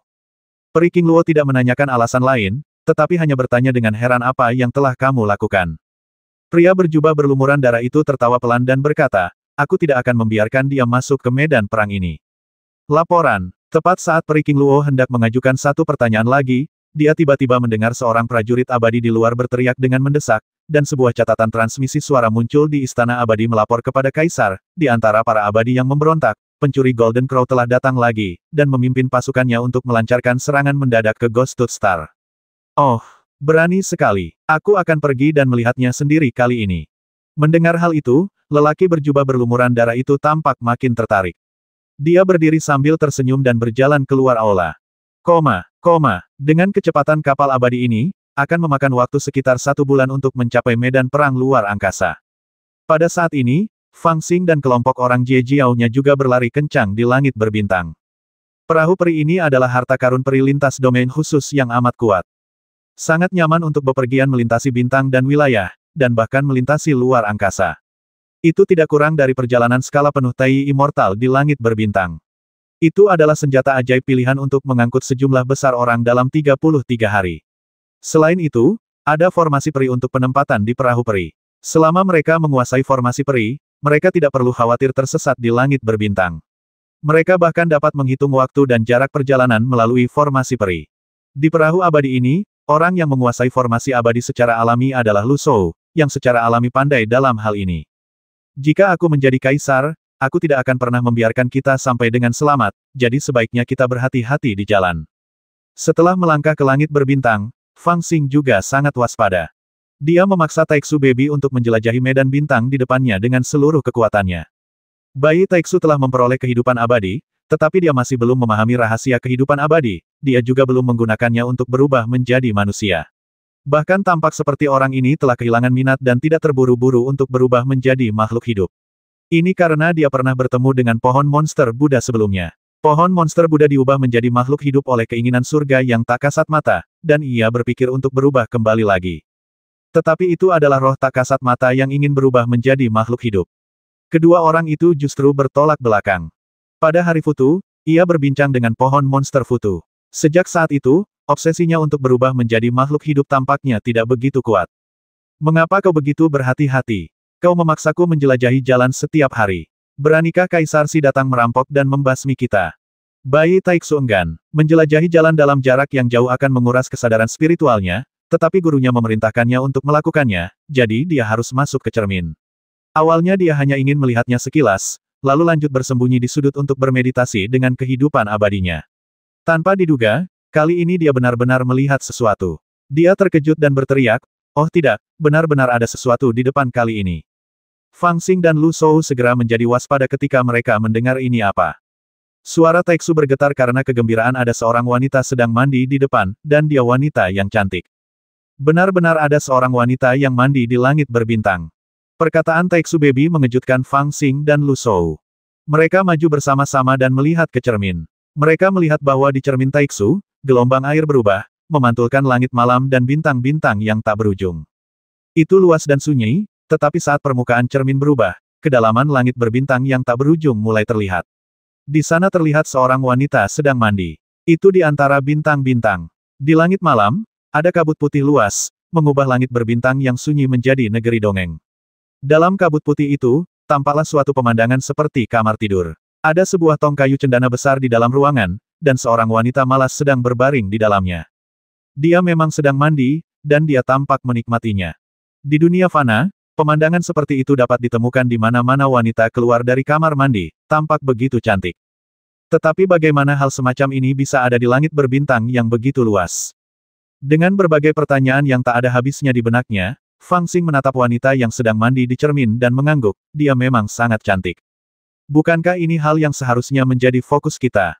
Ketika Lu Shou mendengar ini, dia terdiam. Dia berbalik dan melotot ke arah Fang Xing. Tidakkah menurutmu penampilan wanita ini terlalu aneh? Titik. Aneh sekali. Ada begitu banyak tempat di tempat sebesar ini, tetapi harus menghalangi jalan kita. Lagi pula, peri secantik ini tidak akan melakukan apapun selain mandi di langit berbintang. Jelas ada sesuatu yang salah. Ayo kita pergi dan lihat. Fang Xing menatap dingin pada bayangan di cermin dan membuat keputusan. Karena kamu tahu ini aneh, mengapa kamu masih saja terburu-buru maju? Lu Shou sedikit bingung dan menatap Fang Xing sambil mengerutkan kening. Semakin dekat Anda, semakin jelas Anda dapat melihat.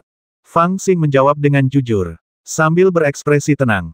Ini, Lu Shou merasa sedikit terdiam, tetapi dia tetap mengambil keputusan untuk terus maju. Bagaimanapun, mereka pada dasarnya adalah prajurit abadi yang pergi berperang. Mereka tidak bisa hanya takut untuk maju karena ada wanita asing yang menghalangi jalan mereka, dan lebih mustahil lagi bagi mereka untuk mengambil jalan memutar hanya karena wanita itu.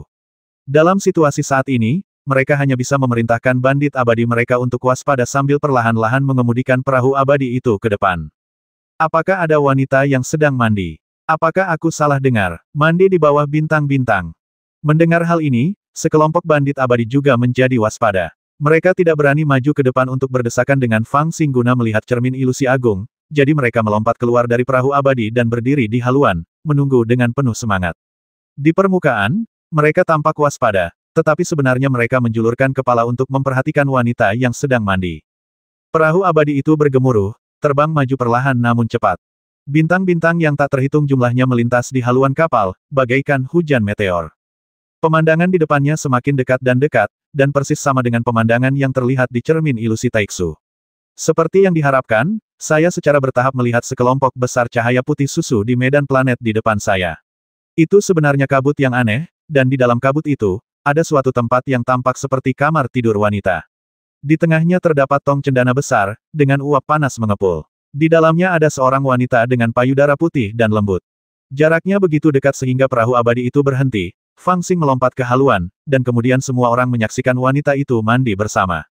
Bukankah sebaiknya kita tanya wanita ini dari mana dia berasal dan mengapa dia menghalangi jalan kita menuju perahu abadi? Wajah lelaki tua itu muram. Dia siap untuk bertahan dan melakukan serangan balik, hanya menunggu Fang Xing bertanya kepada wanita misterius itu. Tunggu sebentar lagi, Fang Xing berkata dengan suara berat, ekspresinya serius. Mengapa? Lu Shou sedikit terkejut dan menoleh menatap Fang Xing. Aku belum selesai mencuci. Petik 2, Oh, lihat. Lu Shou terdiam dan hanya bisa menghela nafas dan berdiri di samping sambil menonton bersama Fang Xing dan yang lainnya.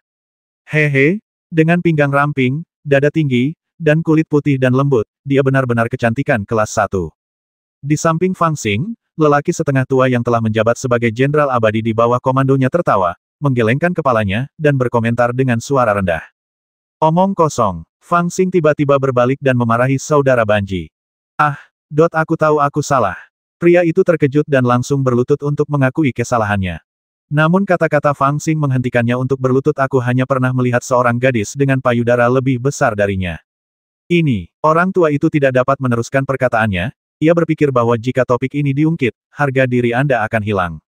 Mereka belum begitu akrab satu sama lain, dan tidak banyak orang yang berani membicarakan topik ini dengan Fang Xing, jadi semua orang hanya bisa diam menyaksikan wanita cantik yang mandi di haluan perahu abadi. Pemandangan itu sangat aneh, dengan sekelompok makhluk abadi yang kuat dan perkasa, dengan ekspresi serius dan mata yang melotot. Apakah kamu sudah cukup melihat?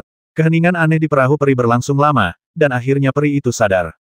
Peri yang tengah mencuci dengan saksama di depan akhirnya menoleh perlahan, melirik sekilas ke arah perahu peri, tersenyum dan berkata sesuatu, lalu berdiri dari perahu peri, dengan awan-awan yang mengambang di sekelilingnya, menyekat tetesan air di tubuhnya, gerakannya sangat teliti dan indah, membuat para bandit peri yang tak terhitung jumlahnya di perahu peri menatapnya. Lalu dia dengan lembut menarik gaun awan dari samping dan menyampirkannya di bahunya. Haha, dia telah selesai mencuci, dan meskipun Fang Xing merasa sedikit kecewa, dia terlalu malu untuk membiarkan wanita itu memandikannya lagi. Melihat matanya menatapnya, dia hanya bisa tertawa dan menatap gaun awan yang hampir seluruhnya transparan, bersiap untuk maju dan menyapa. Namun sebelum dia sempat menyelesaikan kata-katanya yang sudah dipersiapkan, wanita itu sudah membisikkan bagian kedua kalimatnya. Saudaraku. Dahi, Fang Xing tertegun sejenak kakak. Dia bereaksi sangat cepat. Dalam sepersekian detik setelah mendengar panggilan itu, banyak kenangan telah muncul dalam pikirannya. Setelah memasuki 33 surga, demi keamanan, dia banyak bertanya tentang garis keturunan Kaisar Abadi Langit Merah Agung. Dia tahu bahwa Kaisar Merah merupakan sosok yang berbeda dalam keluarga abadi, dan dia memiliki banyak putra yang tertinggal. Selain Kaisar Si sebagai putra tertua, ada juga putra kedua bernama Kaisar Sun. Putra ini dikatakan memiliki bakat yang lebih baik daripada Kaisar Liu, namun sayangnya ia tidak beruntung. Suatu hari dia membuat marah setan besar dan terbasmi. Masih ada dua orang yang hidup sekarang. Yang satunya adalah Di Yuan, yang minum sepanjang hari dan tidak terlalu berguna. Yang lainnya adalah putri kaisar bernama Di Yuan, yang cukup terkenal. Meskipun dia tidak memiliki nasib abadi, dia memiliki kemampuan yang luar biasa dan bahkan lebih menawan. Menurut rumor, dia adalah yang terbaik di antara 10 peri di 33 surga, sedikit lebih kuat dari King Luo. Dia juga pernah melihat potretnya sebelumnya, yang terpatri di lautan kesadarannya. Pada saat ini, semakin dia menatap wanita di depannya, semakin mirip wanita itu dengan gambaran di benaknya. Haha, kamu tidak mengenakan pakaian apapun tadi, aku benar-benar tidak menyadarinya. Fang Xing tertawa, ekspresinya berubah sangat cepat. Bagi orang lain, dia hanya mengubah sedikit ekspresinya, seperti orang yang sedang dalam suasana hati yang buruk dan waspada. Kemampuannya mengubah ekspresi sungguh tidak lemah. Haha, kamu 300 tahun lebih tua dariku, dan kamu membesarkanku, jadi apa yang belum kamu lihat? Wanita itu memang Di Yuan. Mendengar itu, dia tersenyum lembut, mengenakan gaun awan, dan perlahan berjalan beberapa langkah keluar dari kabut putih. Dia tidak mengenakan apapun di baliknya, dan gaun awan itu sangat tipis sehingga hampir sama saja seolah-olah dia tidak mengenakan apapun. Banyak sekali mata yang memandanginya secara diam-diam, tetapi dia sama sekali tidak menyadarinya. Matanya hanya terpaku pada wajah Fang Xing, dan tidak berpindah untuk waktu yang lama. Pakai baju lebih banyak. Apa maksudmu? Fang Xing tidak dapat menahannya, dia terbatuk pelan, dan berteriak dingin sambil berpura-pura agung. Bukannya dia tidak ingin melihat, tetapi indera spiritualnya menyadari bahwa Cier juga muncul dari perahu peri di belakangnya, dan dia takut terlihat olehnya. Kamu memang kakak ketiga. Hanya dengan ucapan yang ceroboh seperti itu, mata Di Yuan tiba-tiba melembut, dan dia tersenyum lembut, semua orang di garis keturunan Great Chitian kita tahu sifat pemarahku. Ayahku tidak peduli padaku, dan kakak laki-lakiku hanya mengatakan bahwa semuanya tergantung pada hati. Di Yuan bahkan pecundang dalam kendi peminum. Kamu, saudara dengan sifat pemarah terburuk, yang dulu sering memarahiku. Hehe, setelah kamu meninggal, tidak ada yang peduli padaku lagi, yang membuatku bisa bersenang-senang selama beberapa tahun. Awalnya, ketika mereka mengatakan kepadaku bahwa kamu masih hidup, aku bahkan merasa sulit untuk mempercayainya. Di Yuan berkata lembut, dan membelai udara dengan jari-jarinya yang ramping. Helaian sutra awan melayang dan melilit tubuhnya, membuat gaun awannya lebih tebal. Jangan bahas masa lalu. Aku tidak mau memikirkannya sama sekali. Fang Xing tampak muram dan menatap Di Yuan dengan tenang. Kamu berubah menjadi bayangan dan menghalangi jalanku. Apa yang ingin kamu lakukan? Pada titik ini, dia sudah begitu dekat sehingga dia sudah dapat melihat bahwa wanita di depannya itu tidak nyata, melainkan hanya ilusi yang muncul entah dari mana. Kemungkinan besar dia benar-benar berada di kamar tidurnya dan baru saja selesai mandi. Hanya saja kekuatan sihirnya aneh. Meskipun dia sedang mandi, dia bisa memproyeksikan ilusi ke langit berbintang yang jauh dan menunggunya. Pertama-tama, tentu saja aku datang untuk menemuimu. Di Yuan tersenyum tipis, menatap Fang Xing dengan tenang. Teknik ilusi yang dilakukannya sangat kuat. Kalau saja tidak karena makna spiritual, kalau hanya berdasarkan tubuh fisik saja, tidak akan ada yang meragukan keasliannya saat ini. Bahkan lambaian matanya dan samar-samar wangi di tubuh wanita itu setelah mandi sangat jelas. Suaranya bahkan lebih lembut dan lebih nyata, seolah-olah benar-benar terdengar di langit berbintang. Meskipun Daci Tian kita memiliki reputasi yang paling kejam, dialah satu-satunya yang masih memiliki sedikit rasa kemanusiaan. Kakak kandungku yang berasal dari ibu yang sama. Hehe, Fang Xing tidak tahu harus berkata apa saat ini, jadi dia hanya tersenyum dingin, tampak tidak dapat ditebak. Sayangnya, 1000 tahun telah berlalu, dan kamu masih sama saja, selalu garang dan mendominasi. Di Yuan tampak sedikit kecewa. Dia mendesah pelan dan menatap Fang Xing. Hal kedua yang harus kukatakan padamu. Ketika dia mengatakan ini, dia berhenti sebentar, tatapannya menjadi sangat serius, bahkan sedikit dingin, dan suaranya menjadi dingin, seolah-olah membawa hawa dingin yang membuat orang merasa dingin di hati mereka. Nikuang Yi ada di sini untuk membasmimu, larilah. Siapa Nikuang Yi? Perkataan Di Yuan mengejutkan Fang Xing. Dia berkedip kosong dan tidak sadarkan diri untuk waktu yang lama. Namun, dia berhasil mengendalikan ekspresinya. Bagi orang luar, dia hanya diam saja dan tampak sedang berpikir keras. Matanya juga sangat dingin. Melihat ekspresi Fang Xing, Di Yuan sudah sedikit cemas, dan tidak dapat menahan diri untuk berkata, "Kakak, tidak peduli seberapa sombongnya dirimu, kamu tidak akan mengabaikan monster ini, kan?" Situasinya sekarang berbeda. Dalam 1000 tahun terakhir, Nikuang Yi telah mengkhianatimu dan bergabung dengan tim kakak. Kemajuan kultivasinya juga mengerikan. 1000 tahun yang lalu, kamu mungkin bisa menekannya, tetapi sekarang, bahkan jika kamu berada di masa jayamu, kamu tidak akan menjadi lawannya. Terlebih lagi, tampaknya kekuatanmu masih jauh dari pulih ke level masa lalu. Orang gila ini membencimu sampai mati, dan dia sangat gila. Orang lain akan takut dengan identitasmu, tetapi dia tidak akan. Gadis ini juga seorang putri kaisar, mengapa dia begitu pemalu? Fang Xing masih memasang wajah muram dan tidak menjawab, tetapi dia mulai bergumam sendiri, merasa sedikit bingung. Dulu Nikuang Yi adalah jenderal abadi nomor 1 di bawah Kaisar Liu. Dia memimpin 800 budak dewa dan bertempur ke segala arah, menjadi tak terkalahkan dan mendapatkan reputasi yang mengerikan. Pada saat ini, pikiran ilahi Lu Shou yang tidak mencolok menembus lautan kesadaran Fang Xing dan menyelesaikan keraguan di dalam hatinya. Sekarang Jidao telah resmi terbentuk, tentu saja perlu mengumpulkan segala jenis informasi dan intelijen. Lu Shou dan Taiksu Baby telah bergabung dan bersiap sepenuhnya. Pada saat ini, Lu Shou jelas melihat bahwa Fang Xing sedang kebingungan, jadi dia buru-buru memeriksa berita tentang Nikuang Yi, lalu memberitahu Fang Xing. Fang Xing berubah pikiran, melihat informasi tentang orang ini, dan wajahnya berangsur-angsur menjadi suram. Akhirnya aku tahu orang macam apa Nikuang Yi itu. Sejujurnya, Nikuang Yi ini benar-benar orang yang kejam atau monster di 33 surga, terutama di garis keturunan langit merah besar. Anak laki-laki ini bukanlah manusia atau setan, melainkan setengah dewa dan setengah abadi. Para dewa dibudidayakan dari ras manusia, dan selalu menganggap makhluk-makhluk ciptaan para dewa sebagai budak.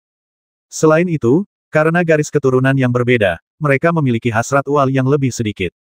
Namun ada juga pengecualian. Nikuang Yi ini lahir dari cinta antara seorang abadi Tai dan makhluk para dewa.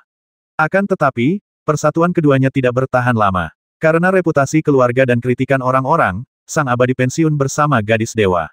Tidak lama kemudian, dia terpaksa meninggalkan gadis dewa itu dan kembali ke keluarganya untuk terus menjadi orang abadi yang agung dan perkasa.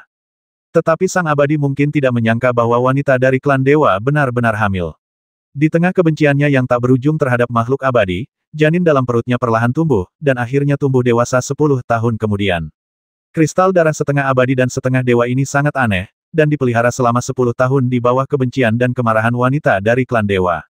Ia sangat menderita dan bahkan mengembangkan sifat yang ganas. Tumbuh dari embrio, anak ini memakan daging dan darah ibunya, meminum saripati dan darahnya, dan akhirnya menyebabkan kematian wanita dari ras dewa. Namun, ia lahir dari rahim ibunya yang terkoyak dan terlahir dengan membawa rasa dendam. Tetapi yang mengejutkan adalah orang ini sebenarnya terlahir cerdas dan memiliki bakat luar biasa. Dia tahu tentang dunia sejak lahir, bisa berbicara, berjalan, dan bahkan menggunakan kekuatan supranatural alami yang dibawa dari rahim ibunya. Tidak lama setelah dia lahir, sang dewa Tai yang tidak memiliki anak, teringat hubungan lama mereka dan datang untuk mencari wanita dari ras dewa. Dia tidak menemukannya, tetapi menemukannya. Melalui hubungan darah, dia mengenali sekilas bahwa itu adalah darahnya sendiri. Dia terkejut dan membawanya kembali. Tahukah kamu, bagi seorang yang abadi saja sudah sangat sulit untuk memiliki anak, apalagi bagi seorang yang abadi untuk memiliki anak dengan makhluk dari klan dewa. Sang abadi melihat bahwa Nikuang Yi sangat cerdas dan berbakat, jadi dia menaruh harapan besar padanya dan mengolahnya dengan sepenuh hati. Namun, dia tidak menyangka bahwa Nikuang Yi lahir dengan cara memakan ibunya, jadi tidak ada hubungan ayah-anak di antara keduanya. Kebencian yang ia peroleh sejak dalam kandungan telah menginfeksi pikirannya. Dalam waktu kurang dari 20 tahun, dia telah menguasai kekuatan magis abadi. Kemudian, dia tiba-tiba menyerang, membasmi yang abadi, menelannya dan memakannya. Tingkat kultivasinya meningkat drastis, dan akhirnya dia menjadi gila lagi dan melahap keluarga abadi. Tak satu pun dari 300 orang itu yang selamat. Ketika Istana Abadi mengetahui hal ini, mereka sangat terkejut dan mengirimkan prajurit dan Jenderal Abadi untuk menangkapnya. Akan tetapi, mereka tidak pernah menyangka bahwa Nikuang-Yi, yang pada saat itu tingkat kultivasinya hanya berada pada level dewa sejati, tiba-tiba menjadi begitu ganas sehingga bahkan 3 dewa tertinggi Tai pun tidak dapat menangkapnya. Sebaliknya, dia membantai ratusan prajurit dan Jenderal Abadi sendirian.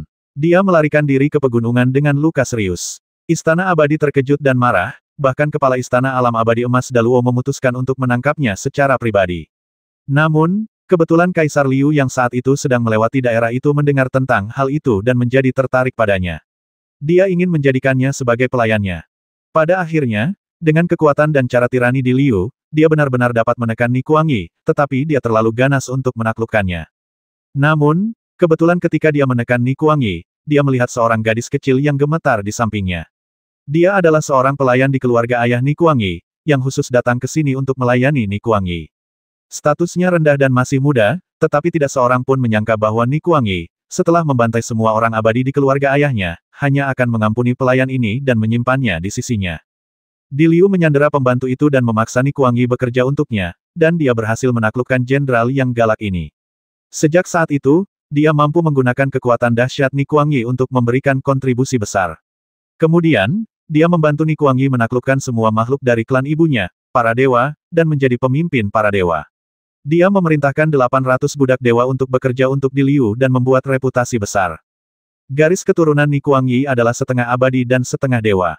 Dia memiliki kekuatan magis bawaan para dewa dan dapat mempraktikkan metode abadi. Dia benar-benar seorang jenius yang berbakat. Meskipun Kaisar Liu tidak pernah memberinya kehidupan abadi saat itu, kekuatannya sudah sangat mengerikan. Bahkan Kaisar Liu yang saat itu mempunyai kekuatan gaib yang luar biasa, hanya mampu menundukkannya. Jika seorang abadi Tai biasa menghadapinya sendirian, kemungkinan besar dia akan dibasmi olehnya.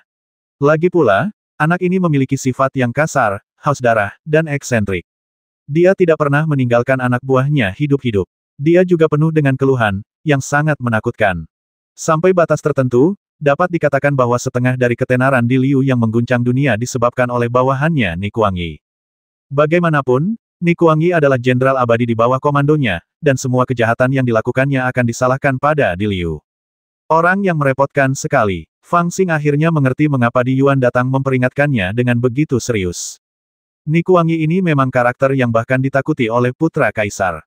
Jika orang lain, tidak peduli seberapa tinggi kultivasinya atau seberapa kuat kekuatannya, mereka belum tentu berani menyakiti putra kaisar, tetapi Nikuang-Yi berbeda. Orang ini sungguh gila. Kakak ketiga, Nikuang-Yi tidak lagi sama seperti sebelumnya. Setelah kau menghilang, bawahanmu tidak memiliki pemimpin, tetapi dialah yang pertama mengkhianatimu dan bergabung dengan pasukan kakak. Dia kemudian memimpin 800 dewa untuk membantai semua bawahanmu yang menolak untuk menyerah, dan bahkan.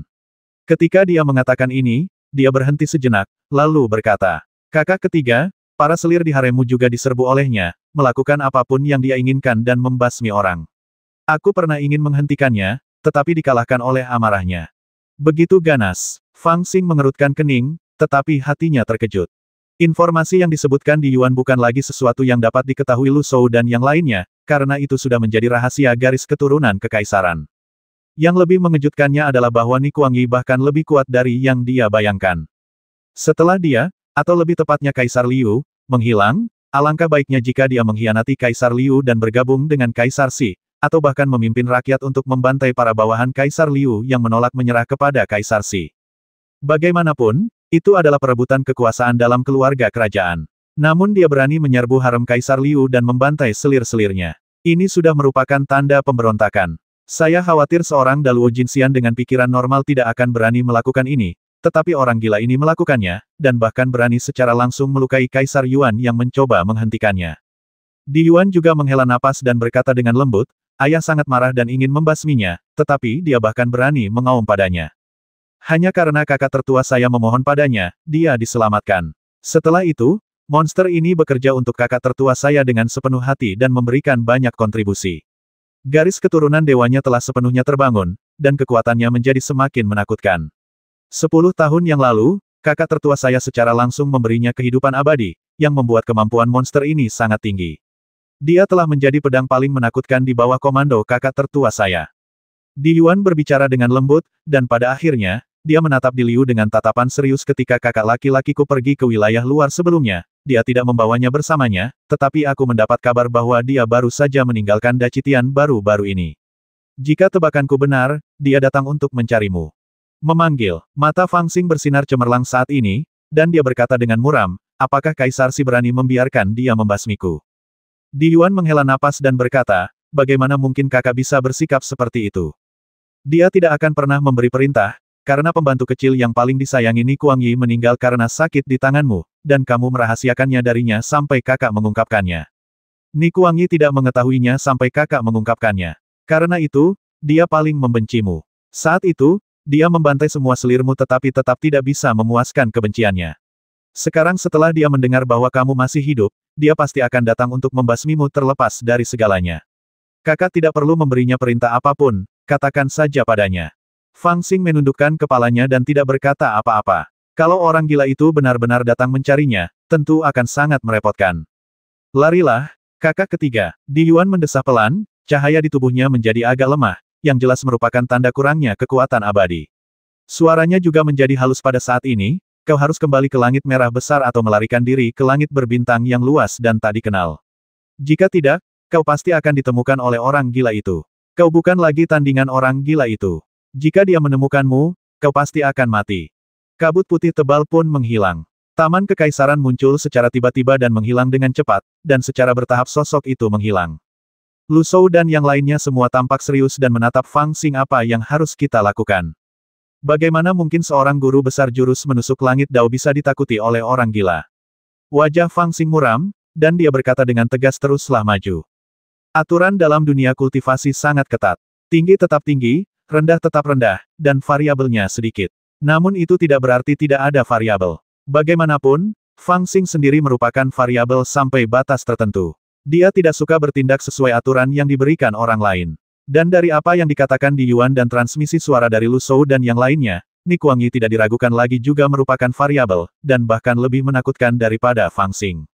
Dia sangat kuat dan gila, dan tidak ada seorang pun yang ingin menyinggung monster seperti itu. Terutama Fang Xing, atau Kaisar Liu saat ini, yang merupakan orang yang paling dibenci orang gila itu dan ingin membasminya dengan cara apapun. Tentu saja, hal yang paling menggelikan adalah mereka mendapati bahwa murid yang bermartabat ini, dengan para prajurit dan jenderalnya yang abadi, sebenarnya tidak lebih hebat dari orang gila. Ni Kuangyi sebelumnya telah menaklukkan klan ibunya, klan Guyan, dengan bantuan Kaisar Liu. Seorang master di bawah komandonya tiba-tiba menyela dan melihat bahwa semua orang sedang menatapnya. Dia tampak serius dan berbisik kepada Fang Xing ketika aku tiba di alam abadi agung, aku menemukan banyak sekali buku klasik dan membacanya dengan saksama. Aku mengingat banyak hal. Batu aneh itu tampak seperti makhluk dewa yang langka, yaitu klan Guyan. Makhluk-makhluk dari klan ini lahir di bintang yang sunyi dan tumbuh dengan menelan dan memuntahkan cahaya matahari, bulan, dan bintang-bintang. Mereka sangat mirip dengan batu. Mereka disebut batu hantu, juga dikenal sebagai monster batu. Setelah mereka berubah menjadi batu, bahkan Dewa Tai tidak dapat membedakannya tanpa mendekat. Haha, seperti yang diharapkan, mereka datang ke pintuku. Ketika Fang Xing mendengar ini, dia terkekeh dua kali dan tatapannya berubah dingin. Setelah mendengar Tuan Wen mengatakan bahwa ini adalah klan Guyan, dia langsung mendapat ide. Bukankah klan ibu Ni Kuangyi adalah klan Guyan? Terlebih lagi, pria yang ada di bawah komandonya juga berbicara, seperti seorang ajudan, membantu menganalisis situasi dengan suara rendah. Ketika para bandit abadi di kapal abadi mendengar ini, ekspresi mereka menjadi sedikit tegas. Mereka seperti Fang Xing, mereka suka memanfaatkan situasi dan menindas yang lemah. Namun, 800 budak dewa itu banyak jumlahnya dan kuat, jadi jika mereka benar-benar bertarung, pasti akan ada banyak korban. Haha, kenapa kita harus melawan mereka secara langsung? Orang itu tampaknya tidak peduli dengan budak-budak yang berada di bawah kendalinya. Aku, Guru Tao, peduli dengan murid-murid Jie Dao. Fang Xing telah memikirkannya selama beberapa hari terakhir dan jelas telah mengambil keputusan. Dia bertepuk tangan dan berkata, tidak perlu memaksakan diri. Aku punya caraku sendiri. Setelah mendengar kata-kata Fang Xing, semua pengikut Jie Dao menjadi bersemangat dan berkumpul bersama. Saatnya menunjukkan beberapa keterampilan nyata. Fang Xing mencibir, melompat keluar dari perahu peri, dan mendapati dirinya di langit berbintang. Lalu dia mengangkat tangannya tinggi-tinggi dan menepukkannya pelan-pelan. Namun, yang mereka dengar hanya suara ledakan keras. Sebelum para bandit abadi bisa bereaksi, mereka merasakan pusaran air raksasa muncul di hadapan mereka, bagaikan pintu gerbang ke negeri asing. Kemudian, perahu abadi raksasa itu langsung dibawa masuk ke dalam pusaran air tersebut. Mereka beruntung karena Fang Xing dan Lu Shou serta yang lainnya ada di sisi mereka, jadi mereka tidak berani melawan. Mereka hanya merasa pusing dan bingung, dan ketika mereka membuka mata lagi, mereka sudah berada di dunia kesadaran Fang Xing. Di mana ini? Seseorang begitu ketakutan hingga ia berteriak dengan suara gemetar. Jangan khawatir, jangan bertanya. Ini adalah dunia kecil putra kaisar. Tak seorang pun dari kalian diizinkan meninggalkan perahu abadi begitu saja. Lu Shou sudah tahu apa yang ingin dilakukan Fang Xing. Dia mendesah pelan dan memperingatkan para bandit abadi di perahu abadi. Setelah membawa perahu abadi dan bandit abadi ke alam kesadarannya, Fang Xing merasa lega. Dia menepukkan tangannya, senyum licik muncul di sudut mulutnya, lalu dia membuat segel. Kabut berwarna darah melayang keluar dari tengkorak di pinggangnya dan turun ke langit berbintang yang luas, mengambang dengan aneh dan misterius, perlahan-lahan menutupi sosoknya, bersama dengan napasnya, fluktuasi kekuatan abadi, yang semuanya tersembunyi. Seolah-olah seluruh tubuhnya lenyap bersama kabut tipis berwarna darah, langsung ke langit berbintang. Jika kamu ingin bermain, aku akan bermain denganmu. Fang Xing tertawa pelan, dan melompat ke depan. Setelah hanya 30.000 mil, dia telah mencapai lautan meteorit yang terlihat di cermin Taiksu. Dia berjalan dengan angkuh, dan semua meteorit itu diam, tanpa menyadari apapun. Menggunakan metode penyembunyian dalam teknik pembasmian abadi, selama dia tidak menyentuh meteorit di sekitarnya, akan mudah untuk melewatinya.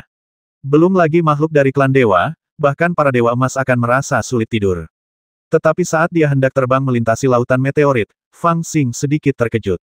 Dia berkata, melihat ke arah tertentu di kedalaman lautan meteorit, dan matanya menyipit. Itu adalah seorang laki-laki dengan selendang panjang, mengenakan jubah hitam kotor, yang bahkan memiliki beberapa noda darah di atasnya. Dia duduk bersila di atas meteorit, memegang pedang batu di tangannya. Dia menundukkan kepalanya sedikit, tidak bergerak. Dari kejauhan, ia tampak seperti sebuah batu aneh, tetapi jika diperhatikan lebih dekat, tercium bau darah yang menakutkan, bagaikan gumpalan awan setan yang muncul lalu menghilang, bagai disapu angin kencang. Apakah ini Ni Kuangyi? Fang Xing merasakan aura jahat yang terpancar dari pria itu, dan hatinya tak bisa menahan diri untuk tidak bergetar. Awalnya, pada titik ini, cukup dengan melewati area di mana pria itu berada dan berjalan melewatinya dengan hati-hati. Itulah yang direncanakan Fang Xing pada awalnya, tetapi setelah melangkah beberapa langkah, dia merasa gatal dan tak dapat menahan diri untuk mundur berjinjit dan berjalan ke arah pria itu. Lalu, sambil diam-diam mendekati punggung pria itu, dia diam-diam mengumpulkan kekuatannya dan menamparkan bagian belakang kepala pria itu. Kadangkala, aku tak dapat mengendalikan tanganku. Fang Xing sendiri tidak dapat menjelaskan mengapa dia harus kembali dan menamparnya. Sampai taraf tertentu, mungkin sama seperti ketika ia masih kecil, selalu menatap sarang tawon di pohon dan tidak tahan selama 2 hari, dan akhirnya tidak dapat menahan diri untuk mengambil sebatang bambu dan menusuknya. Tetapi harus dikatakan bahwa tamparan ini sangat tiba-tiba. Di balik kedok sosoknya, Ni Kuangyi yang tengah berkonsentrasi duduk bersila dan diam menunggu aliran kaisar datang dari hamparan bintang di depannya, tidak pernah menyangka kalau sosok seperti itu akan tiba-tiba muncul di belakangnya. Terlebih lagi, saat sosok itu muncul, sebuah tamparan juga ditampar di bagian belakang kepalanya. Pada saat seperti itu, Ni Kuangyi tiba-tiba membuka matanya, seolah-olah dia merasakan sesuatu, dan sosoknya berbalik dengan cepat, dan pada saat yang sama, pedang batu di telapak tangannya menebas. Reaksinya begitu cepat hingga benar-benar merasakan kehadiran Fang Xing saat dia muncul. Sayangnya, serangan Fang Xing terlalu tiba-tiba, dan dia tidak punya waktu untuk bereaksi. Sebelum dia berhasil berbalik, dia mendapat pukulan keras di bagian belakang kepalanya. Postur aslinya adalah duduk bersila di atas meteorit, dengan kepala sedikit menunduk dalam meditasi. Lalu, dia terjatuh ke tanah bagaikan seekor guk-guk yang memakan kotoran akibat tamparan dari Fang Xing. Melihatmu bersikap sombong sekali, aku ingin menamparmu. Fang Xing sangat puas dengan tamparan itu. Dia tertawa terbahak-bahak dengan ekspresi kegembiraan di wajahnya. Mengaum, Fang Xing sangat percaya diri dengan kekuatan telapak tangannya, berpikir bahwa dia akan mampu menghancurkan jiwa Ni Kuangyi dan membuatnya mustahil untuk pulih untuk sementara waktu, jadi dia sedikit terbawa suasana. Namun, dia tidak menyangka bahwa Ni Kuangyi akan terbanting ke tanah oleh telapak tangannya, tubuhnya pun berubah menjadi serpihan batu, lalu hancur menjadi bubuk dengan keras, lalu meledak seperti asap. Sebelum dia sempat sadar, dia melihat kilatan cahaya hitam, dan udara dingin menekan. Pedang batu dingin telah menembus asap dan langsung mencapai alisnya. Titik titik titik. Titik titik titik. Tertawa. Fang Xing yang tengah tertawa penuh kemenangan, merasa terkejut. Melihat pedang itu sudah mencapai dahinya, dia cepat-cepat melompat dan nyaris menghindarinya. Akan tetapi, dadanya mengeluarkan suara Swiss, dan benar-benar terpotong oleh pedang berbahaya itu, meninggalkan luka yang mengerikan. Sangat cepat, Fang Xing, yang nyaris menghindari pedang, juga mengubah ekspresinya. Dia tidak menyangka Ni Kuangren begitu cakap. Setelah ditamparnya, dia malah melakukan serangan balik dengan sangat cepat. Hampir pada saat dia muncul, dia merasakan kehadirannya dan kemudian menebasnya dengan pedang. Intuisi ini sungguh menakutkan. Dia takut kalau kelompok Dewa Tai yang dibasminya di surga Futu tidak sebaik dirinya. Itu kamu. Mengikuti cahaya hitam, wajah Ni Kuangyi yang terkejut dan marah juga muncul di sendawa tebal itu. Ketika dia melihat wajah Fang Xing yang sombong, dia tertegun sejenak.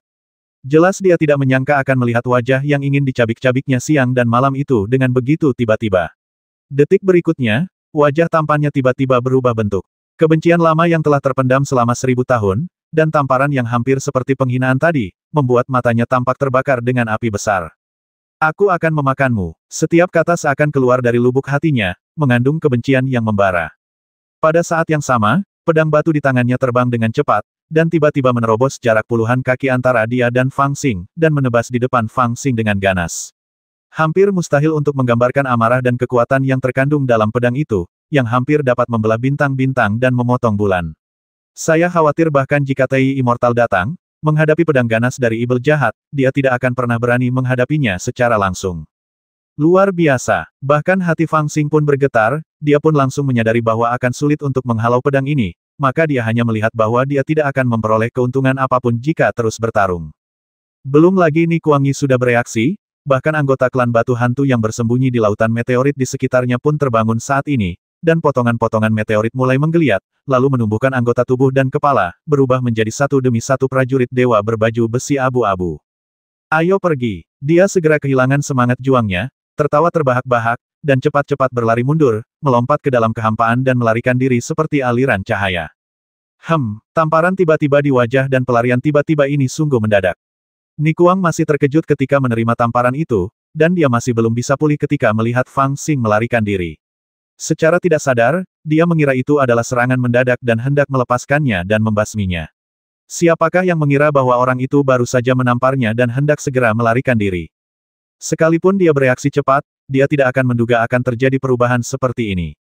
Butuh waktu lama baginya untuk menarik napas dalam-dalam hingga menyadari bahwa keadaan sekelilingnya damai dan tidak ada musuh yang menyerangnya. Orang yang masih hidup dan mempermalukannya saat dia muncul benar-benar akan melarikan diri. Tiba-tiba dia meraung bagaikan seekor harimau, dan gelombang suara senyap menyebar di kehampaan bagaikan riak air. Hal itu benar-benar membuat semua orang di sekitarnya mendengar aumannya dan merasakan kemarahan yang terpendam dalam hatinya. Kemudian Ni Kuangyi mengabaikan pedang itu, menyeret pedang batu itu ke belakang, melangkah keras di langit berbintang dan bergegas menuju ke arah di mana Fang Xing melarikan diri, meninggalkan ledakan amarah. Apa yang telah terjadi? Siapakah sosok yang tadi?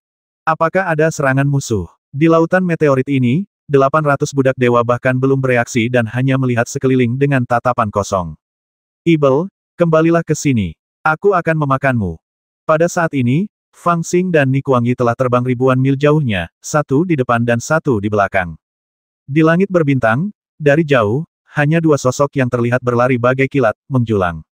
Ni Kuangyi yang berada di belakang, mengejar mereka tanpa henti. Pada saat ini, dia tidak bisa lagi langsung menyampaikan pikiran sucinya kepada Fang Xing di depannya. Kemarahannya yang membara hampir membakarnya sampai mati. Ia bahkan menggunakan kekuatannya yang abadi dan menyerbu maju dengan suaranya sendiri, menyebabkan langit berbintang yang sunyi senyap itu mengeluarkan suara, dan itu adalah suara gemuruh yang gila. Pada saat ini, Fang Xing telah menggunakan keterampilan tubuh yang tercatat dalam kitab suci kebebasan dan mudah tertinggi. Tubuhnya secepat makhluk abadi, bergerak di antara bintang-bintang di medan bintang, dan dia telah meninggalkan Ni Kuang 10.000 mil jauhnya. Jika dia menggunakan metode bersembunyi metode pembantaian abadi, dia seharusnya dapat melarikan diri dengan mudah, tetapi dia memilih untuk tidak melakukannya. Sebaliknya, dia pikir akan menyenangkan jika ada orang gila yang mengejarnya dari belakang. Mendengar dia meraung di belakangnya, dia tiba-tiba menjadi tertarik dan menggunakan kekuatan abadi untuk berbalik dan berteriak, "Kamu budak guk-guk, jika kamu menyuruhku kembali, aku akan kembali." Mengaum. Ketika mendengar orang di depannya benar-benar melawan dan memanggilnya budak guk-guk, amarah Nikuang Yi semakin membara, dan dia berteriak seperti dadanya terbelah, aku telah menunggumu selama 1000 tahun, kembalilah dan lawan aku. Fang Xing berbalik dan berteriak, kau meninggalkan wanitamu untuk menungguku, bukan dirimu, apa kau bodoh? Kalimat ini menusuk hati Nikuang Yi dengan sangat menyakitkan, tenggorokannya hampir menjerit darah, aku akan membasmimu, beraninya kau menyakiti Kiao Er, aku akan mengambil nyawamu untuk membayarnya, aku akan mengambil nyawa keluarga kerajaanmu untuk membayarnya. Ya ampun, orang ini benar-benar gila. Berani sekali dia mengatakan hal seperti itu. Fang Xing tidak dapat menahan diri untuk tidak terkejut. Dia berpikir jika Nikuang Yi berani mengatakan hal seperti itu di langit merah besar, dia mungkin akan dibasmi. Sekalipun dia berada di daerah terpencil di luar angkasa, tidak banyak orang yang berani mengatakan hal seperti itu. Namun, dia tidak takut dengan pertengkaran. Mendengar ini, dia tertawa terbahak-bahak, jika kamu benar-benar memiliki kemampuan, silakan saja. Mengapa kamu tidak berani melakukannya meskipun kamu mengatakannya? Kamu dulu bekerja untukku, tetapi sekarang kamu hanyalah seekor guk-guk bagi Kaisar Si. Mengapa kamu tidak pergi dan membasminya saja?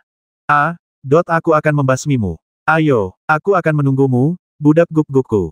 Aku akan memakanmu. Aku belum mandi selama berhari-hari dan kau masih ingin makan. Apa kau punya rasa hormat terhadap kebersihan, dasar guk-guk kecil? Di Liu, kamu dan aku tidak bisa hidup berdampingan. Kau bicara seakan-akan kau punya hak untuk tidak mau berdamai denganku, dasar budak guk-guk kecil. Kalau kau punya nyali, berbaliklah dan lawan aku. Jika kau sanggup, kenapa kau tidak mengejarnya, dasar budak guk-guk?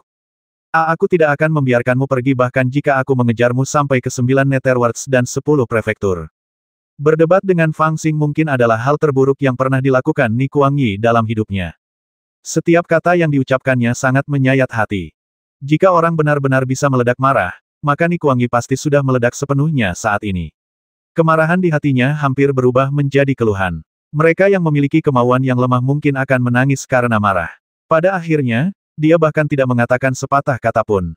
Dia melakukan suatu metode rahasia, dan tiba-tiba seluruh tubuhnya terbakar. Kecepatannya juga meningkat beberapa kali lipat saat ini, dan dia melesat maju seperti embusan petir. Ya ampun, membakar Origin, ini bakal jadi langkah yang nekat. Fang Xing juga terkejut. Dia tidak mau repot-repot menggodanya lagi. Dia tertawa dan mulai membuat gerakan jari. Kabut darah samar segera mengalir keluar dari tengkorak di pinggangnya, dan dalam sekejap meluas, menutupi sebagian bidang bintang dan menyembunyikan sosoknya. Ketika Nikuang menyerbu ke dalam kabut darah bagai kilat, sosoknya telah lenyap sepenuhnya. Terima kasih telah memberi jalan kepadaku, dasar guk-guk kecil. Ceritakan niat jahat Kaisar Si dan aku akan memujimu di hadapannya, hahaha. Di seluruh penjuru bintang, yang terdengar hanya suara tawanya, yang lama-kelamaan makin samar hingga akhirnya menghilang. Jangan pergi, jangan pergi. Kaisar Liu, jika kau punya nyali, datanglah dan lawan aku. Aku ingin memakanmu, aku ingin memakanmu. Nikuang Yi seperti orang gila, memegang pedang batu, berlarian di kabut darah, tetapi tidak mungkin dia bisa menemukan Fang Xing. Dengan marah dia mengangkat pedangnya dan mengayunkannya ke segala arah. Cahaya pedang yang melonjak itu meraung dan menebas sekeliling, benar-benar membelah puluhan bintang besar menjadi beberapa bagian. Asapnya mengepul, bagaikan kiamat, tetapi amarahnya masih belum reda sedikit pun, dan aumannya masih terdengar dari waktu ke waktu. Jauh di belakang, 800 budak dewa di bawah komandonya akhirnya menyusul. Melihat dia marah, tidak ada seorang pun yang berani maju untuk membujuknya. Mereka semua bersembunyi jauh dan tidak berani bernapas. 1500.